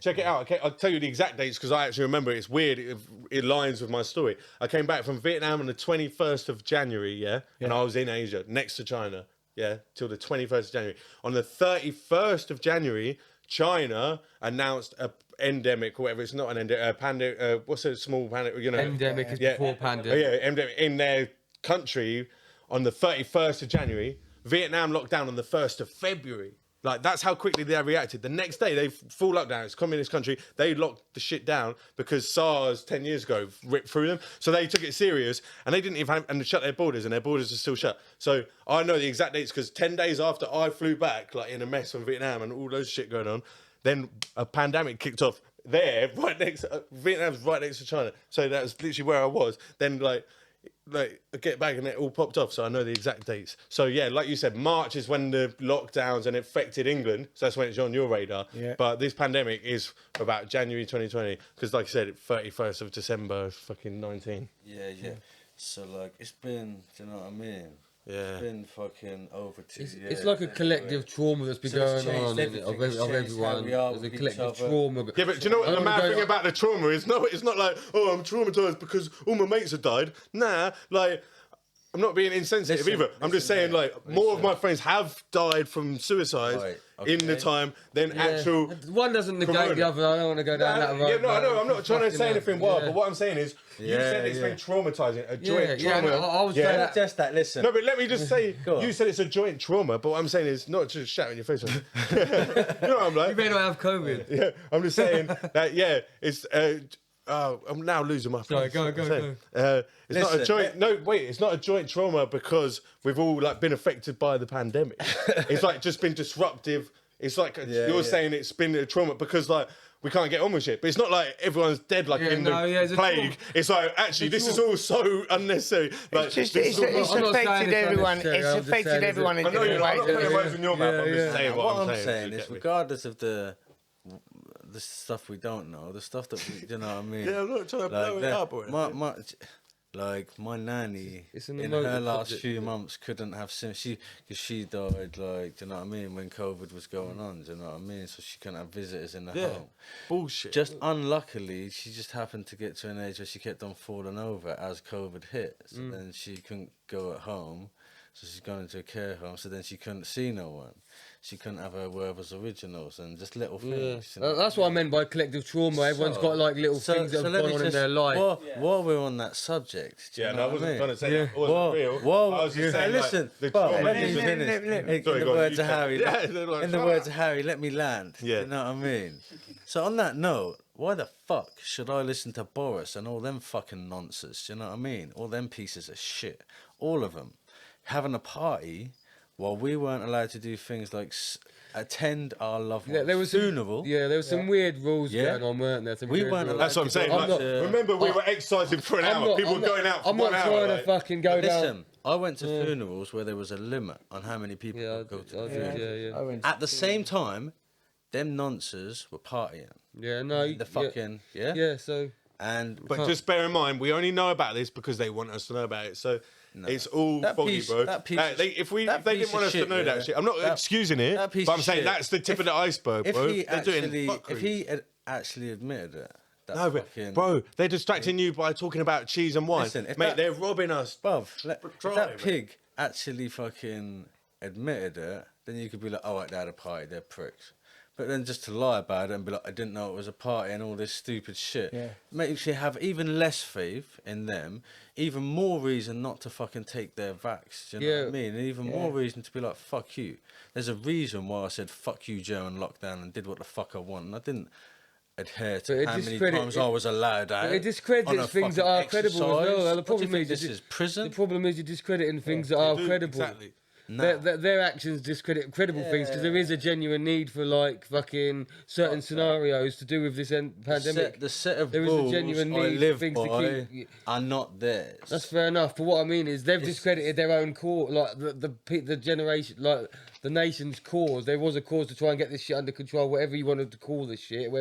I'm just saying them people at the top being that shit have discredited any good stuff. The message should have been fuck them. The message, Mate, if they cared about messaging, they would have said, "No, let me say." Now, listen, this ain't even an I hate conservatives because I'm not into politics. I'm just saying they have should to be hate the them, people who run I the hate country. conservatives. But I don't know the fucking other people. So No, fuck to me, them as they're well. all fucking The bad. system's broken. Do you know what I mean? I'm not the only to them. famous.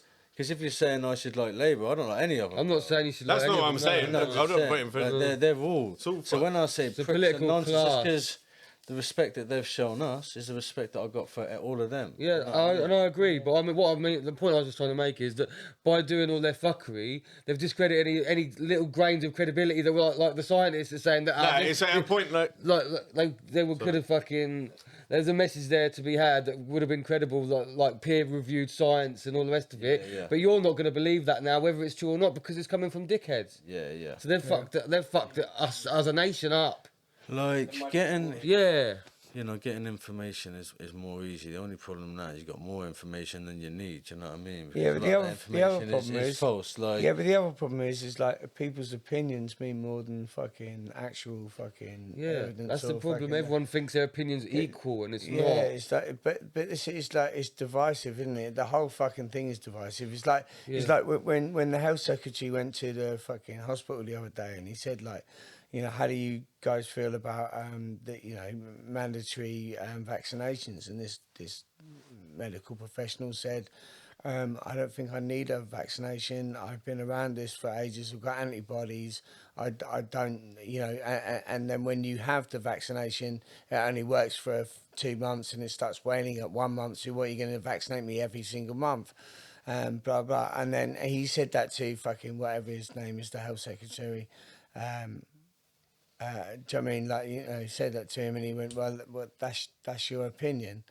And he was like, well, it's not really opinion. It's the fact that if you give me the injection, it will last a month, it will wane after a month, and I'll need another one next month. And if you're making it mandatory for me to have vaccinations, I need one every month, basically, in order to keep it insane, to keep it going.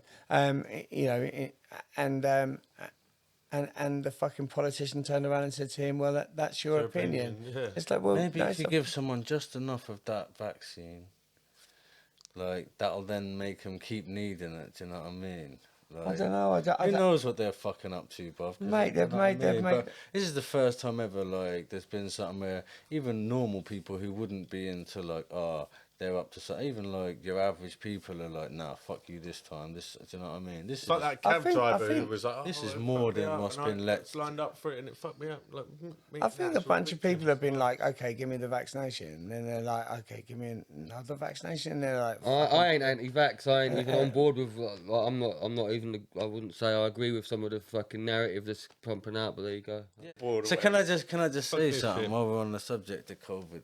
Because fucking I had it, innit? I thought I tested for it anyway, whether the flows are... Anyway, you so said that like you got chlamydia once or something. It's like, feels dirty. Have you had it? I had it, yeah. We're good with it. Listen, I had COVID and I had it for a few days. I was in here isolating, do you know what I mean? Doing my bit for the nation. And fucking, my friend, Tony, big up Tony... He's like, fucking, why are you taking medicine and paracetamol when you've got mushrooms there? You need to take the mushrooms. That's the medicine. I'm like, I feel like shit, do you know what I mean? I don't really want to fucking try mushrooms for the first time. Last thing I want to do right now is like, yeah. Do you know what I mean? And fucking, but then he planted that seed, do you know what I mean? And fucking when he left, I thought, fuck it. And I'd never done them before, and I weighed 2 grams of Liberty caps. I had a tub mixed with some were from Norfolk. Where did they go? Blickburn Hall, yeah. And the other half were from Wales. So some were from 2 different friends. You give me them, so they were just kind of mixed. So I just weighed it out 2, and then was like, fuck it, boom. Do you know what I mean? I feel like shit. I got COVID, and I was like fever and feeling like shit. And bam, just put them on, started eating these things and fucking put on some Cafe Del Mar, and bam, do you know what I mean? COVID went. Do you know what I mean? I was For like 6 hours, then came back. But I'm not just saying that the mushrooms. Well, either way, it was a fucking. It soothed your pain. Yeah, while you were doing that, you forgot about I it. done them for the first time on COVID, and for that night, and I definitely felt better the next night. But I would have felt better the next night anyway, because obviously you recover anyway. Yeah. Do you know what I mean? But that weren't a bad way to spend the night just on my own trying them, and I ended up taking another gram, so I took 3 grams of. That's quite a dose, and so I had a good one. Do you know what I mean? And every day since. Yeah, well, basically, like, things I'd no. Yeah. Well, basically, things I'd heard, like a lot of the things that happened. I started giggling and laughing uncontrollably. There was sad moments. There was times I cried. There was all kinds of trippy moments. Yeah. There was one where I was a worm, like as I was. This is now like 5, 6 in the morning when you're in and out of trip and sleep. Like I don't know who's tripped here, but this is the first time I took mushrooms, obviously. So even at 5, 6 in the morning when I can't sleep, that's fine. I'm tripping, but it weren't like a pill thing where it's a buzz and I want to die. This is, do you know what I mean? This is actually alright. It's quite funny and nice. Do you know what I mean? And that was alright. And even at this time in the morning on my own, having a little laugh, like this is trippy. Isn't it? So boom, I'm a fucking worm. There's a big fucking mound of worms like that, and I'm just one worm, and we're all twisting inside of each other like that. But I'm thinking as if I'm a worm. So I'm not me thinking I'm a worm. I'm a worm. Do you know what I mean? That's how I'm thinking. So it all makes sense. Yeah. Why they're doing that and they're keeping the heat together and the love that I'm feeling from my... Do you know what I mean? From what? Because I was just a worm. Oh, right. One of my first Nothing happened. I was just a worm. One of my first ever hallucinations. Does it? Yeah. I don't know if you had anything similar. One of my first ever hallucinations with my mate, who we both fucking. It was a big pile of worms, like a pyramid of worms. Well, you saw them. Yeah, man. I fucking saw them. So did my mate. Yeah. It was at Winehouse. Oh, you both saw them. Yeah, both saw them. And what was you taking mushrooms? No, it was an acid called Death Tex. Okay. And you both saw the same both thing. Saw the same thing. That's what makes me think we're in a simulation, bro. And they're playing games. When they do shit like that, it wasn't normal. It was when just you're like with someone pyramid of worms. and you have the same trip. Yeah. Explain that shit, do you know what I mean? Yeah, but that's divine. That's not like... I had a mate that used to, every time he took pills, he saw everyone was wearing glasses. Yeah, but I know loads of people who fucking saw that. But they weren't just normal glasses. They were like National Health black glasses, weren't they? I don't know what type they were. Mate, honestly. Everyone was wearing them. Mate, I know loads of people that did that. Loads of people who saw that. Honestly, it was an ongoing thing. It was just like a normal... I didn't know that. It was an ongoing thing. It was like a normal thing. It's like, oh yeah, when you do pills, you think people are wearing National Health glasses. That's a normal thing. I thought that was just my mate. Nah. I'd never heard of that before. Everyone I knew that always thought that. Thought people were wearing fucking National... And then thought you had a pill on your tongue. What pills were you taking? People coming up to me going, fucking get open your mouth, what the fuck, where the fuck is that thing?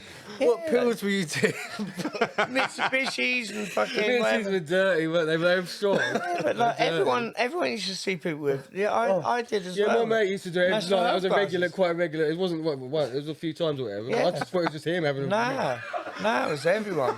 It was everyone. It was legit. Lying. But like the black national, the fucking shit glasses, like everyone did that. I never knew that. Yeah, like full on, like everyone. One thing it was funny about. Been there. You know when Specsavers was banging, mate. Made a killing. It was like, all of a sudden everyone's just... oh mate, like fucking hell, yeah, loads of times, yeah, like fucking. Yeah. I used to find it funny when I first started taking pills, when fucking you just like let everyone have it, take it, innit? Yeah, just everyone's like sharing everything. Yeah. And you got some fag, yeah, smoke that, your weed, sharing everything, and then like 4 or 5 in the morning, it's all like, did I say you could have a fag? It all gets nasty. Yeah. You know when it all gets nasty like that. Certain time in the morning when everyone's just hanging. Loads of keys just hanging out. Yeah. Do you want to go to the petrol garage? Yeah, that seems like a good idea. Bam. soon as you touch the outside, you come down and kick the back. That was a bad idea. Yeah, now walking to the garage. Changing atmosphere, changes it all, isn't it? You're now not in your mate's room where it's all dancing and love. Anymore. You're now out there. That weird cunt's not saying, "Who want a massage?" Yeah. Oh man, I remember like taking pills around my mate's house, even at mine, and like listening to music. And you imagine you've got your mum or your dad or your sister telling you to turn the music down, and you don't realise because you're so fucking pilled up how loud that music is to your mum or whatever in the next room. Bruv, like my sister used to go crazy. Laura, bless her. I remember my mate Medler, like, because we'd spend a lot of nights around his, big up Medler. And his mum, do you know what I mean, kicking off and all that, because we was literally listening to fucking drum and bass. Yeah, and you just like in your own little zone, aren't you? So you don't even think. She's got work in the morning at fucking 7:30. You're having a fucking juggle or talking about some shit. Yeah. Imagine listening to your kid. Yeah, just absolute waffle. Imagine listening to waffle at fucking 6 a.m. 16, pulled up, talking shit to his mate. And you're just like, I want to kill that little prick. Oh, that's fucking. I never thought about it like that. I can't. It must be like for them. I can't humiliate him in front of his friends, but tomorrow I'm gonna fucking say something. Yeah, fucking weird as fuck, wasn't it? Yeah. Do you know what I mean? Do you know what I mean? Especially, I guess, like us, like, you know, we've all fucking been there. Do you know what I mean? Like, listening to your kid just waffle on fucking pills, sat there in the other room going. Yeah, that must be quite a head fuck, innit? That'd be fucking, yeah, do you know what I mean? I think a bit of me would be like... Having some deep therapy, do you know what I mean? Talking about when his dad left his mum and all that. Some shit, and the mum's They do just use there like... MDMA in therapy for things, don't they? Yeah. Like, it might, you never know, it might actually resolve a few things. Yeah, no, it might, but imagine being your parent who's been through it, who's done it all, cringy, and then sat there in the room going, yeah, fuck, you know. Just listen to that little prick just waffle on about, especially if it's like about some bollocks as well. He thinks he's like fucking worked some shit out, and you're there going, You won't even remember it in the morning, will nah, you haven't, mate. You can't even put your fucking socks on, you twat. I mean, like, fucking do anything, innit? I mean, I definitely think that like a lot of things could be cured by mushrooms or helped. Oh, easy, yeah. And that's just from taking it once. You know what I mean? They reckon. I'm like, talking about, like I said, there weren't that. Alcoholism from The thing I loved about it is that there weren't the groggy fucking. Yeah. It came out the fucking ground. Yeah. And like. DMT's a bit. The most craziest thing is that that's fucking illegal to do that. Yeah, and it used to be legal until recently as well. It's illegal for you to pick something out of the ground that's been growing for how many thousands of fucking years? Well, forever. 4 hours. And they're like, no, you can't take that. But hold on, when I saw that, I saw other energies. I had like some fucking magic vision. I was like, yeah, that's probably why though, isn't it? Because they're like, yeah, but is it? I don't know. Like, what's his name? Like... Henry Ford or whatever his name is. You know, he's a fucking massive, like, fucking industrial mogul. Like, the guy who made Ford. The cars but he had his fingers in loads of other pies, and he was like, and people were starting to fucking play around with things, and he was like. A famous quote of his is like, I don't want a nation of enlightened people. I want a nation of workers. I don't, do you know what I mean? Like, and you know, Henry Ford said that, yeah? Yeah, I don't want a nation of enlightened people. I want a nation of workers. Fuck this shit. Do you know what I mean? Like, I don't want There's a reason why, like, caffeine is socially acceptable and nicotine, because they don't get you too fucked up to work.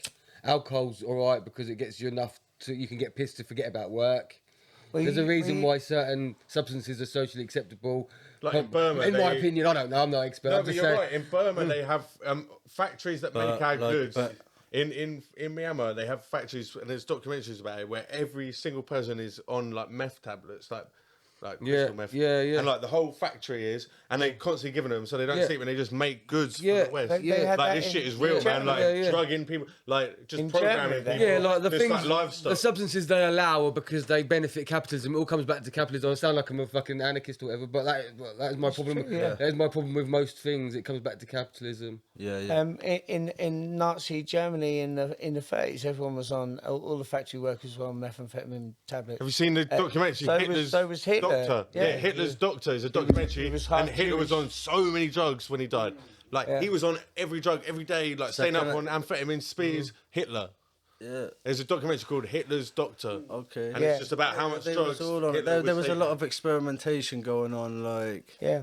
And it still is, do you know what I mean? Like the Industrial Revolution, like everyone had beer breaks. Honestly, like so the workers would have beer breaks, so they would have a beer because it made them all sort of more jovial and they'd get on with their work. But then it would diminish later. And then when coffee came into the program, that's when everyone was like, oh, coffee breaks. Coffee houses as well, like started making people, people would productive. Yeah, much more productive. And I think the state of the people would like before coffee was invented, they might have not been as sharp sort of things. So I was like, oh, this makes people sharper. Yeah. Like, so it gets to me. It's a means to an end. I sound like it's a bit waffle, but you know what I'm getting at. It seems like it's like certain substances are actually worse for us than the ones that are illegal. Yeah, but it seems like they'd rather sell you a cure, sell you a medicine or whatever. Then you actually. But it's just crazy because like want you to be a patient. Money in cures, there's money in treatment. I'm not even saying free every illegal drug, but I'm saying free mushrooms. I think there's an argument. I think there's an argument for freeing them all up, regulating them, making them fucking. Like I said, I'm not on about everything. Yeah. I see the fucking negatives or the bad things that could happen if you legalised everything, and you know what I mean. Even if you did, it needs to be like. But I'm saying mushrooms. They come out of the ground and they do something. Yeah, magical. If you're lucky enough to find one, that's legit. That's come from the earth. The earth just done that. Yeah. And that just means life's happening to you. You're interacting with life. Literally, you're a leprechaun and you're like little. You're living your own computer game if you just do nature's way. You say like the whole world. You all drink this fucking double espresso right now. Everyone in the world, stop what you're doing, drink this double espresso. Do you reckon a couple of people are going to die? Yeah. Probably, yeah. Do you know what I mean? Like, or a couple of people are going to go fucking weird on it because they just react badly to fucking things. So then suddenly what do we do to say like, oh yeah, we can't do coffee anymore?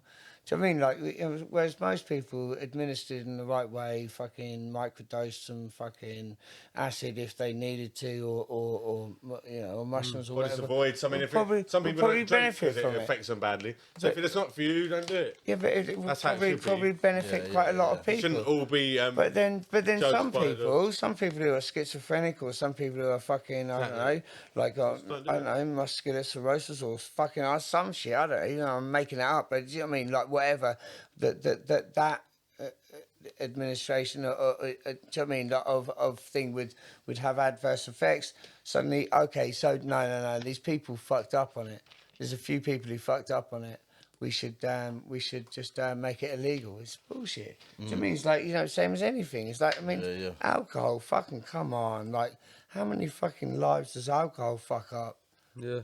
But, and tobacco. Do you know what I mean? Like, fucking hell, I'm making a cigarette now. It kills you. They know that it kills you. It gives you fucking all sorts of fucking problems. Alcohol fucking tears your family apart and fucking also gives you fucking liver cirrhosis, whatever. It does all of these fucking things, but they make loads of money. I know I'm preaching to the fucking converted here, absolutely, but I'm just saying that, like, sorry to fucking bring it up, but almost like COVID as well. It's like most people are all right. I don't know if I said the wrong thing, but like... No, you haven't said... I don't even know... I don't even know anything about anything when it comes to that, because I don't know. But just as in, look, people get fucking affected by something, some people are going to die. I don't know any of that shit, bro. I don't know. I swear, though, if you want to know... I don't know. All I do know is, like, everyone's entitled to their... Everyone say there's no balance. One thing I will say is everybody is entitled to do what they want to their own body. But if there's no balance to the argument, like there's a lot of censorship going on. So whichever way the coin falls, it should be the fucking person who picks it up choice to judge. Like if we're just out here, we should be able to be fed if we're getting fed information, let me see all of the information. But obviously we all know it doesn't work like that. But like, yeah, there's so much censorship going on. There's no balance. Like it's either pro, or you're anti. It's like, no, where's the conversation? That's what I was trying to say. It's been polarised, isn't it? It's not even polarised. It's just one side's filled in and there's just nothing on the other side. Like, literally, like, if it's all blessed, then let the people who have designed it and the people who do PCR tests, there's loads of people who are, like, speaking against it, or medical professionals, loads of medical professionals aren't having it. It's like, they should be able to have a voice, or if you've had a bad adverse effect, be able to report that. You should be told how to do it, given informed consent, all of that shit. But it's all a bit fishy. It's all a bit quick time, all a bit in and out, like it's fucking circus style. So, like, it's all a bit fishy. Bro. It goes back to what I was saying about the grains of good things are getting lost on people that because they're seeing all the shit as well. Exactly. But even on a ground level, it's all like, it's international. It's very organised. Obviously, it's disjointed and crazy. But also, like, you know, the way that the governments act and fucking, like, just breed distrust, don't they? So, that's like, exactly. I mean, like we're going back to the party at Christmas. Well, yeah, but I mean, but not only that, but like, but all of it is just like, you know, essentially, look, there's a deadly disease going around. Our government's advice to you for that deadly disease is to go home, to work, get off the bus, nothing. get on the bus, don't go to work. We've done that. It got really silly. Like, there was a point when it got really silly. Like, you can go to the pub, you can have a pint, but only with food, and all that kind of stuff. It did get really. Don't do that. Yeah, I'm not trying to say there isn't. All I'm saying is that I believe in the science behind vaccines. You know, like the Christmas dinner, not the Christmas dinners. You know, like the school dinners that got all mixed up, and then Marcus Rashford was like, "What are you doing? You're giving them a carrot and some rice." Yeah. Like, that was the perfect opportunity. This shows why the leadership doesn't care. If you've got a pandemic where there's a national health crisis, where people are prone to, people in poverty especially, are prone to, like, potentially catching this disease, then obviously if you're given the opportunity to feed all of the most vulnerable children, and they didn't want to. You could feed them like blueberries and oats and like protein and shit to like make them resilient to something that doesn't even affect children, like COVID. It's like children don't die of COVID. There's like a few kids died of it in the whole country in the whole time. And like, not trying to sound insensitive, it's like all this shit's out there to look up, but no one's looking it up. Everyone's numb.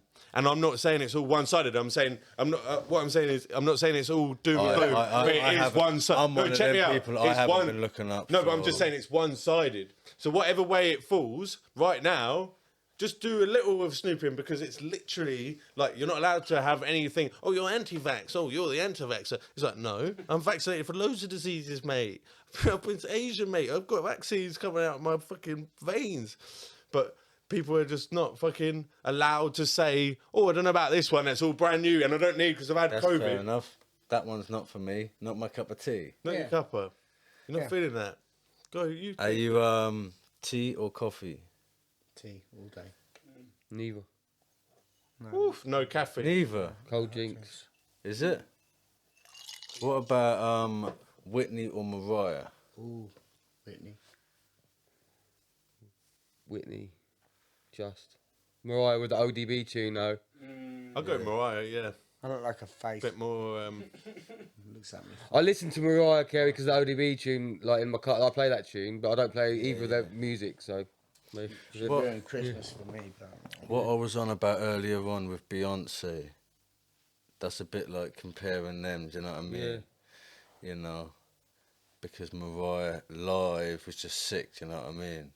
And good to look at dancing and all that. Like, Whitney weren't really that much, I don't know. She wasn't really a dancer, she was just like very soulful, do you know what I mean? Yeah, but, like, I think Whitney's probably the more like impressive talent. Yeah. Like, but Mariah, I'm not trying to do Mariah down. Mariah's all that shit. Yeah. Mariah's a G. Yeah, bro. I'm not saying she isn't. I'm just saying if I'd have to go, I'd go Whitney over that in terms of.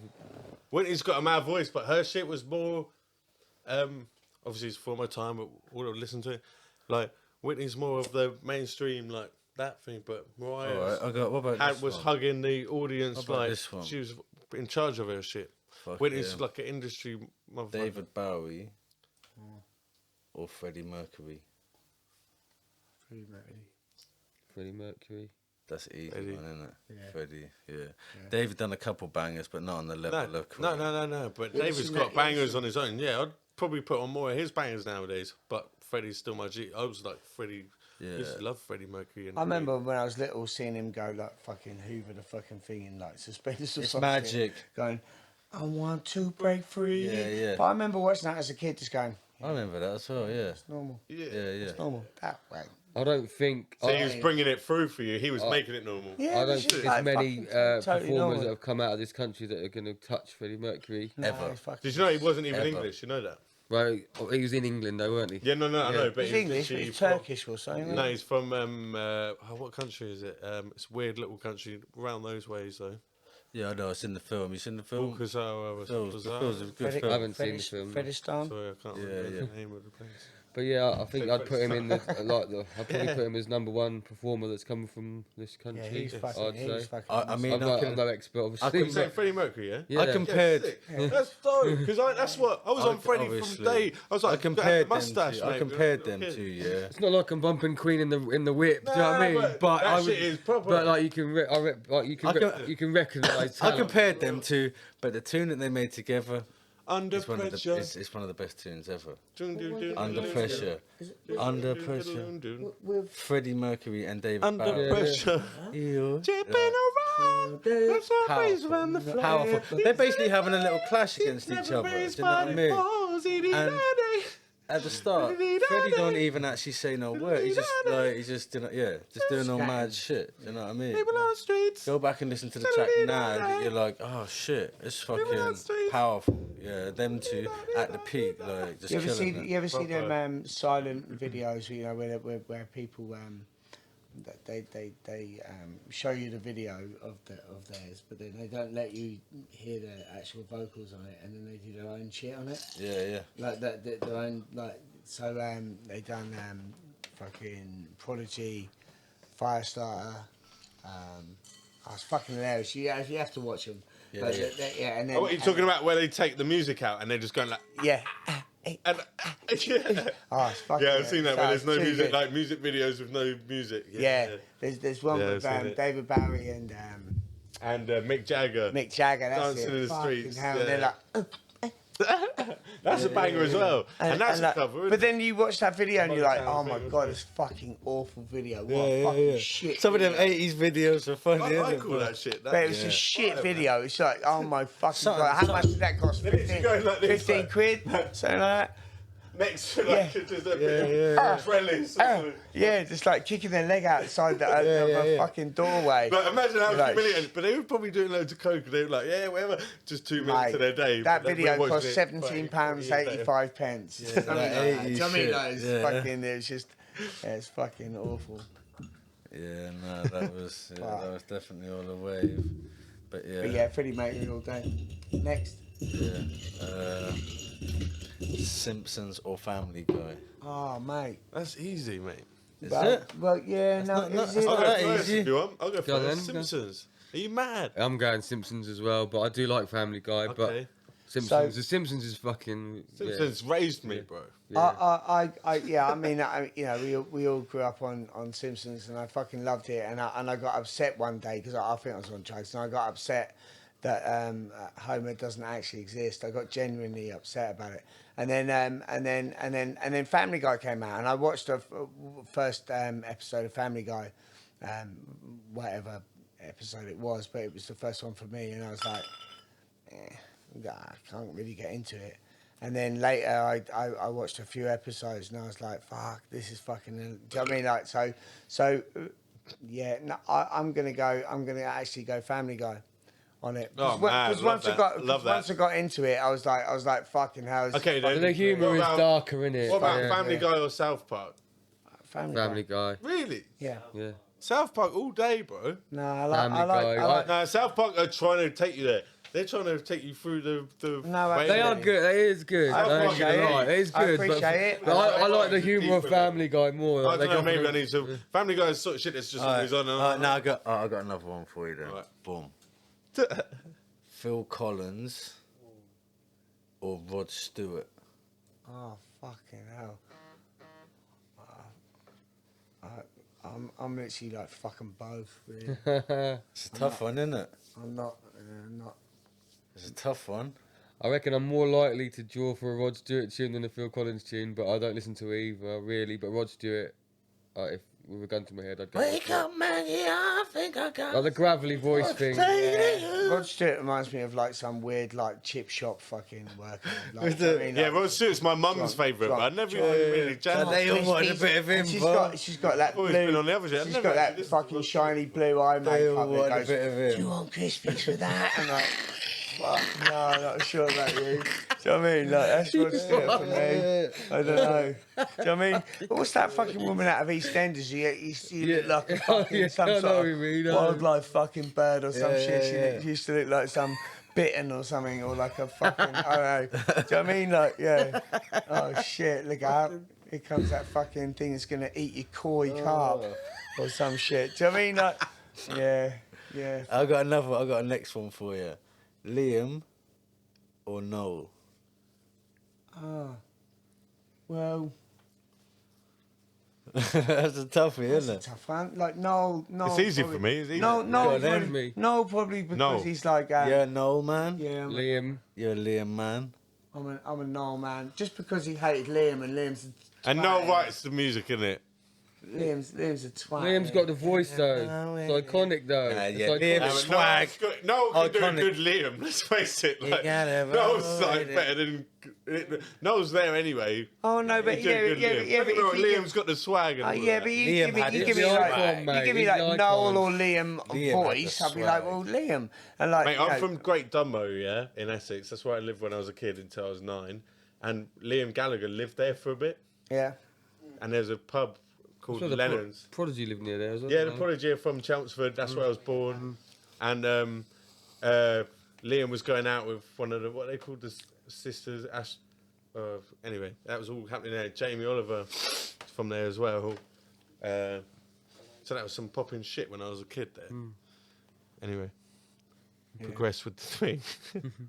Yeah, probably no. I wasn't. Right, no, even hit me with another I one. wasn't Oz. even a fan of him really. If I'm honest. No, I was in my dad's Stone car. Roses. Oh, mate, I've met Ian Brown. Have you? I met Ian Brown. He wrote, I was like 12. I had a lyric book on me. I plucked up the courage to speak to him. And I was chatting to him. And then he wrote in my lyric book on the front page, to Harry, keep writing the lyrics. Love, Ian. Right. And I was just like, sweet. yeah, I don't even know what happened to that book. But all of my shit when I was a kid, I lost. I was writing lyrics from day So one. what about Megan or Cardi B? Oh, Megan, what are we talking in the bedroom? Just a package. Megan who? No, of course not the music. What? Megan Fox. He's not plugged in with what you want. Do you know what? Megan Thee Stallion's a better rapper and a sexier one, What? but also Cardi B. You don't know who fire. Megan the Stallion is? She's one of the like biggest a rappers in bird with a America. big She's dick. a bird. She raps fast. She's from the south. She's like. I Sounds like I believe a stallion is slang Is a for geezer. yeah, but it's like Stallion is it's, like it's a male horse, but I think in the south that it's slang. Big back. Yeah. Big back. Nice. Okay. That's what they say. Can you show me pictures of them both? So, I love the way you look to him. I mean, Did you get your media? Joe's took it there again. I didn't say anything about what they look like, but yeah, I mean, who's got the overall package? What about you? I just want to hear you. Cardi Right, or so Megan? boom, Megan. Cardi's had a lot of work done, hasn't she? Megan's the one. So Cardi, Megan is look. Megan, have you seen her talking to her? She's like, but when she speaks, she's a demon. A rapper, they're both sick. They're both sick rappers. Do you know what I mean? But for me, Megan definitely. Megan's the Spitting better that rapper shit. for me. I only know one. So what about back in the day? You had Little Kim or Foxy Brown. All right, so you wanted to see Megan. I don't see the attraction. No, it's not your sort of thing, is it? I can't. She's alright. I mean, but lyrically, I think she's. She's thick. You say you can't see the attraction? You're joking. I was thinking that you meant it then, but you didn't that mean it. Originally, I knew you didn't That's mean her, it, yeah. and then I was like, does he mean Questioned it? it, yeah. But yeah, she kills it. Her or Cardi B? Based on like my warm spray hitting her face. I'm gonna go. Well, I mean that's all I can go on because I don't know her rap style. I'm gonna go on this bird here. What's her name? Megan Thee Stallion. Megan Thee Stallion. Now, what I'm gonna not say- going with that. what I'm not I'm going gonna- with that because it's just fucking. What I'm gonna say is go and listen to her music. Yeah, because he wasn't even talking about what they look like, man. He just made it Megan as Thee an Stallion. artist. What was her name when she was a man? What? But go and listen to their music and then see who you think is the best. I'll come back to you on it. Do you know what I mean? But yeah, definitely we're gonna have to. You know what? It's been over 3 hours. 3 hours time. Do you know what I mean? So yeah, we're gonna wrap things I up. want one more question. I like these. I like these. Yeah. Yeah, but some of them are like football ones and all that, and you lot ain't football guys. I'm a football guy. Oh, I think I know what the answer. I think I know what all of you lot will say this, but Fury or AJ? AJ. Really? Yeah. You're an AJ guy. I don't know either of them. What? Fury or AJ? Boxers. Anthony Oh, Joshua fucking, or what's his Fury? name? Oh, no, Fury. Fucking all day. He's fucking hilarious. Fury. Obviously, yeah, everyone's a Fury guy, aren't they? We mentioned Nas earlier. Nas or Jay-Z? Nice. Jay-Z. Jay-Z. Jay-Z as well. This one I think I know the answer to, but Guns N' Roses or Nirvana? Guns N' Roses. I'm going to go. Guns N' Roses. Oh, I don't know though, because Nirvana, I don't know. Though. Yeah. Guns N' Roses, deep down I know they're cheesy as fuck, but like they're In part, my life, but they're they're more part of my meaningful. soundtrack to like discovering music. So I was gonna So, say, like, deep- Guns N' Roses is for me and my dad, but like most people would say Nirvana because they're like legit changed music. Yeah, I'm much more likely to draw for a Nirvana album than the Guns N' Roses album now. Yeah. I was on my That's call that. Yeah. That's true. Guns N' Roses, AC/DC, all of that was my story. You play I a was on, bunch of like I Guns say, N' I was on Roses Freddie tunes to me. Mercury. I'm more likely to And get emotional about Alright. I mean, like when people play, than a Nirvana. Go on. Yeah, alright, I don't know. What's Star Wars or The Matrix? Fucking Star Wars. Joking. Matrix, what the fuck? Straight? Yeah. Star Wars, yeah. Star Wars. Yeah, all much Star deeper, Wars, fucking, yeah. Matrix. 'Cause I never really got into the Star Wars films. Oh, so the for old me, I'm a school Star Matrix Wars. guy, What? innit? The Matrix is like a Dopest. fucking Matrix. 2.5-year-old, like 2.5-month-year-old kid, and Star Wars is like an 8-year-old little geek. Okay, that's one way of putting it. And on that note, bam. Thanks. We're the Gangsta Hippies. Yeah. Big up. Reds, DPF, Bless, man. Soldier Souls, big up for Awesome, man. coming up. Big up. And it definitely won't be the last time that we'll have them on the show, do you know what I mean? Thanks for having You us. know. First time I've ever done something like that, so I appreciate the chance to come on here, I've man. got And like, nothing doing apologies it, if it's just pure waffle. We did what we But could do. look, there's- Don't worry. Unapologetic on the mic. And big up for coming through. And Saying yeah, shit. look out for Silver and Gold from me and DPF, do you know what I it's mean? gonna be With features from Yeah, I was Reds. gonna say, I think I jumped on a couple. Yeah, Yeah, a couple, yeah, definitely, yeah, a wicked. couple. You know, so look out for that coming this year, and we'll definitely do it. I'm on at there least- as well, I think. Yeah, I think you are. There's like a Cypher type track or something. Yeah. Just a little So we'll do song. at least one video. Do you know what I mean? We'll do at least one video. He's not a rapper. Liu ain't a rapper. Make beats. Yeah, I thought I knew the Liu name. probably That- can rap. Yeah. Liu can do everything. Probably can. Can you rap? You You can rap. Yeah, of course he can. Liu can do everything. That's what I thought. Yeah, he's reptilian and he's lived for like 4,000 years.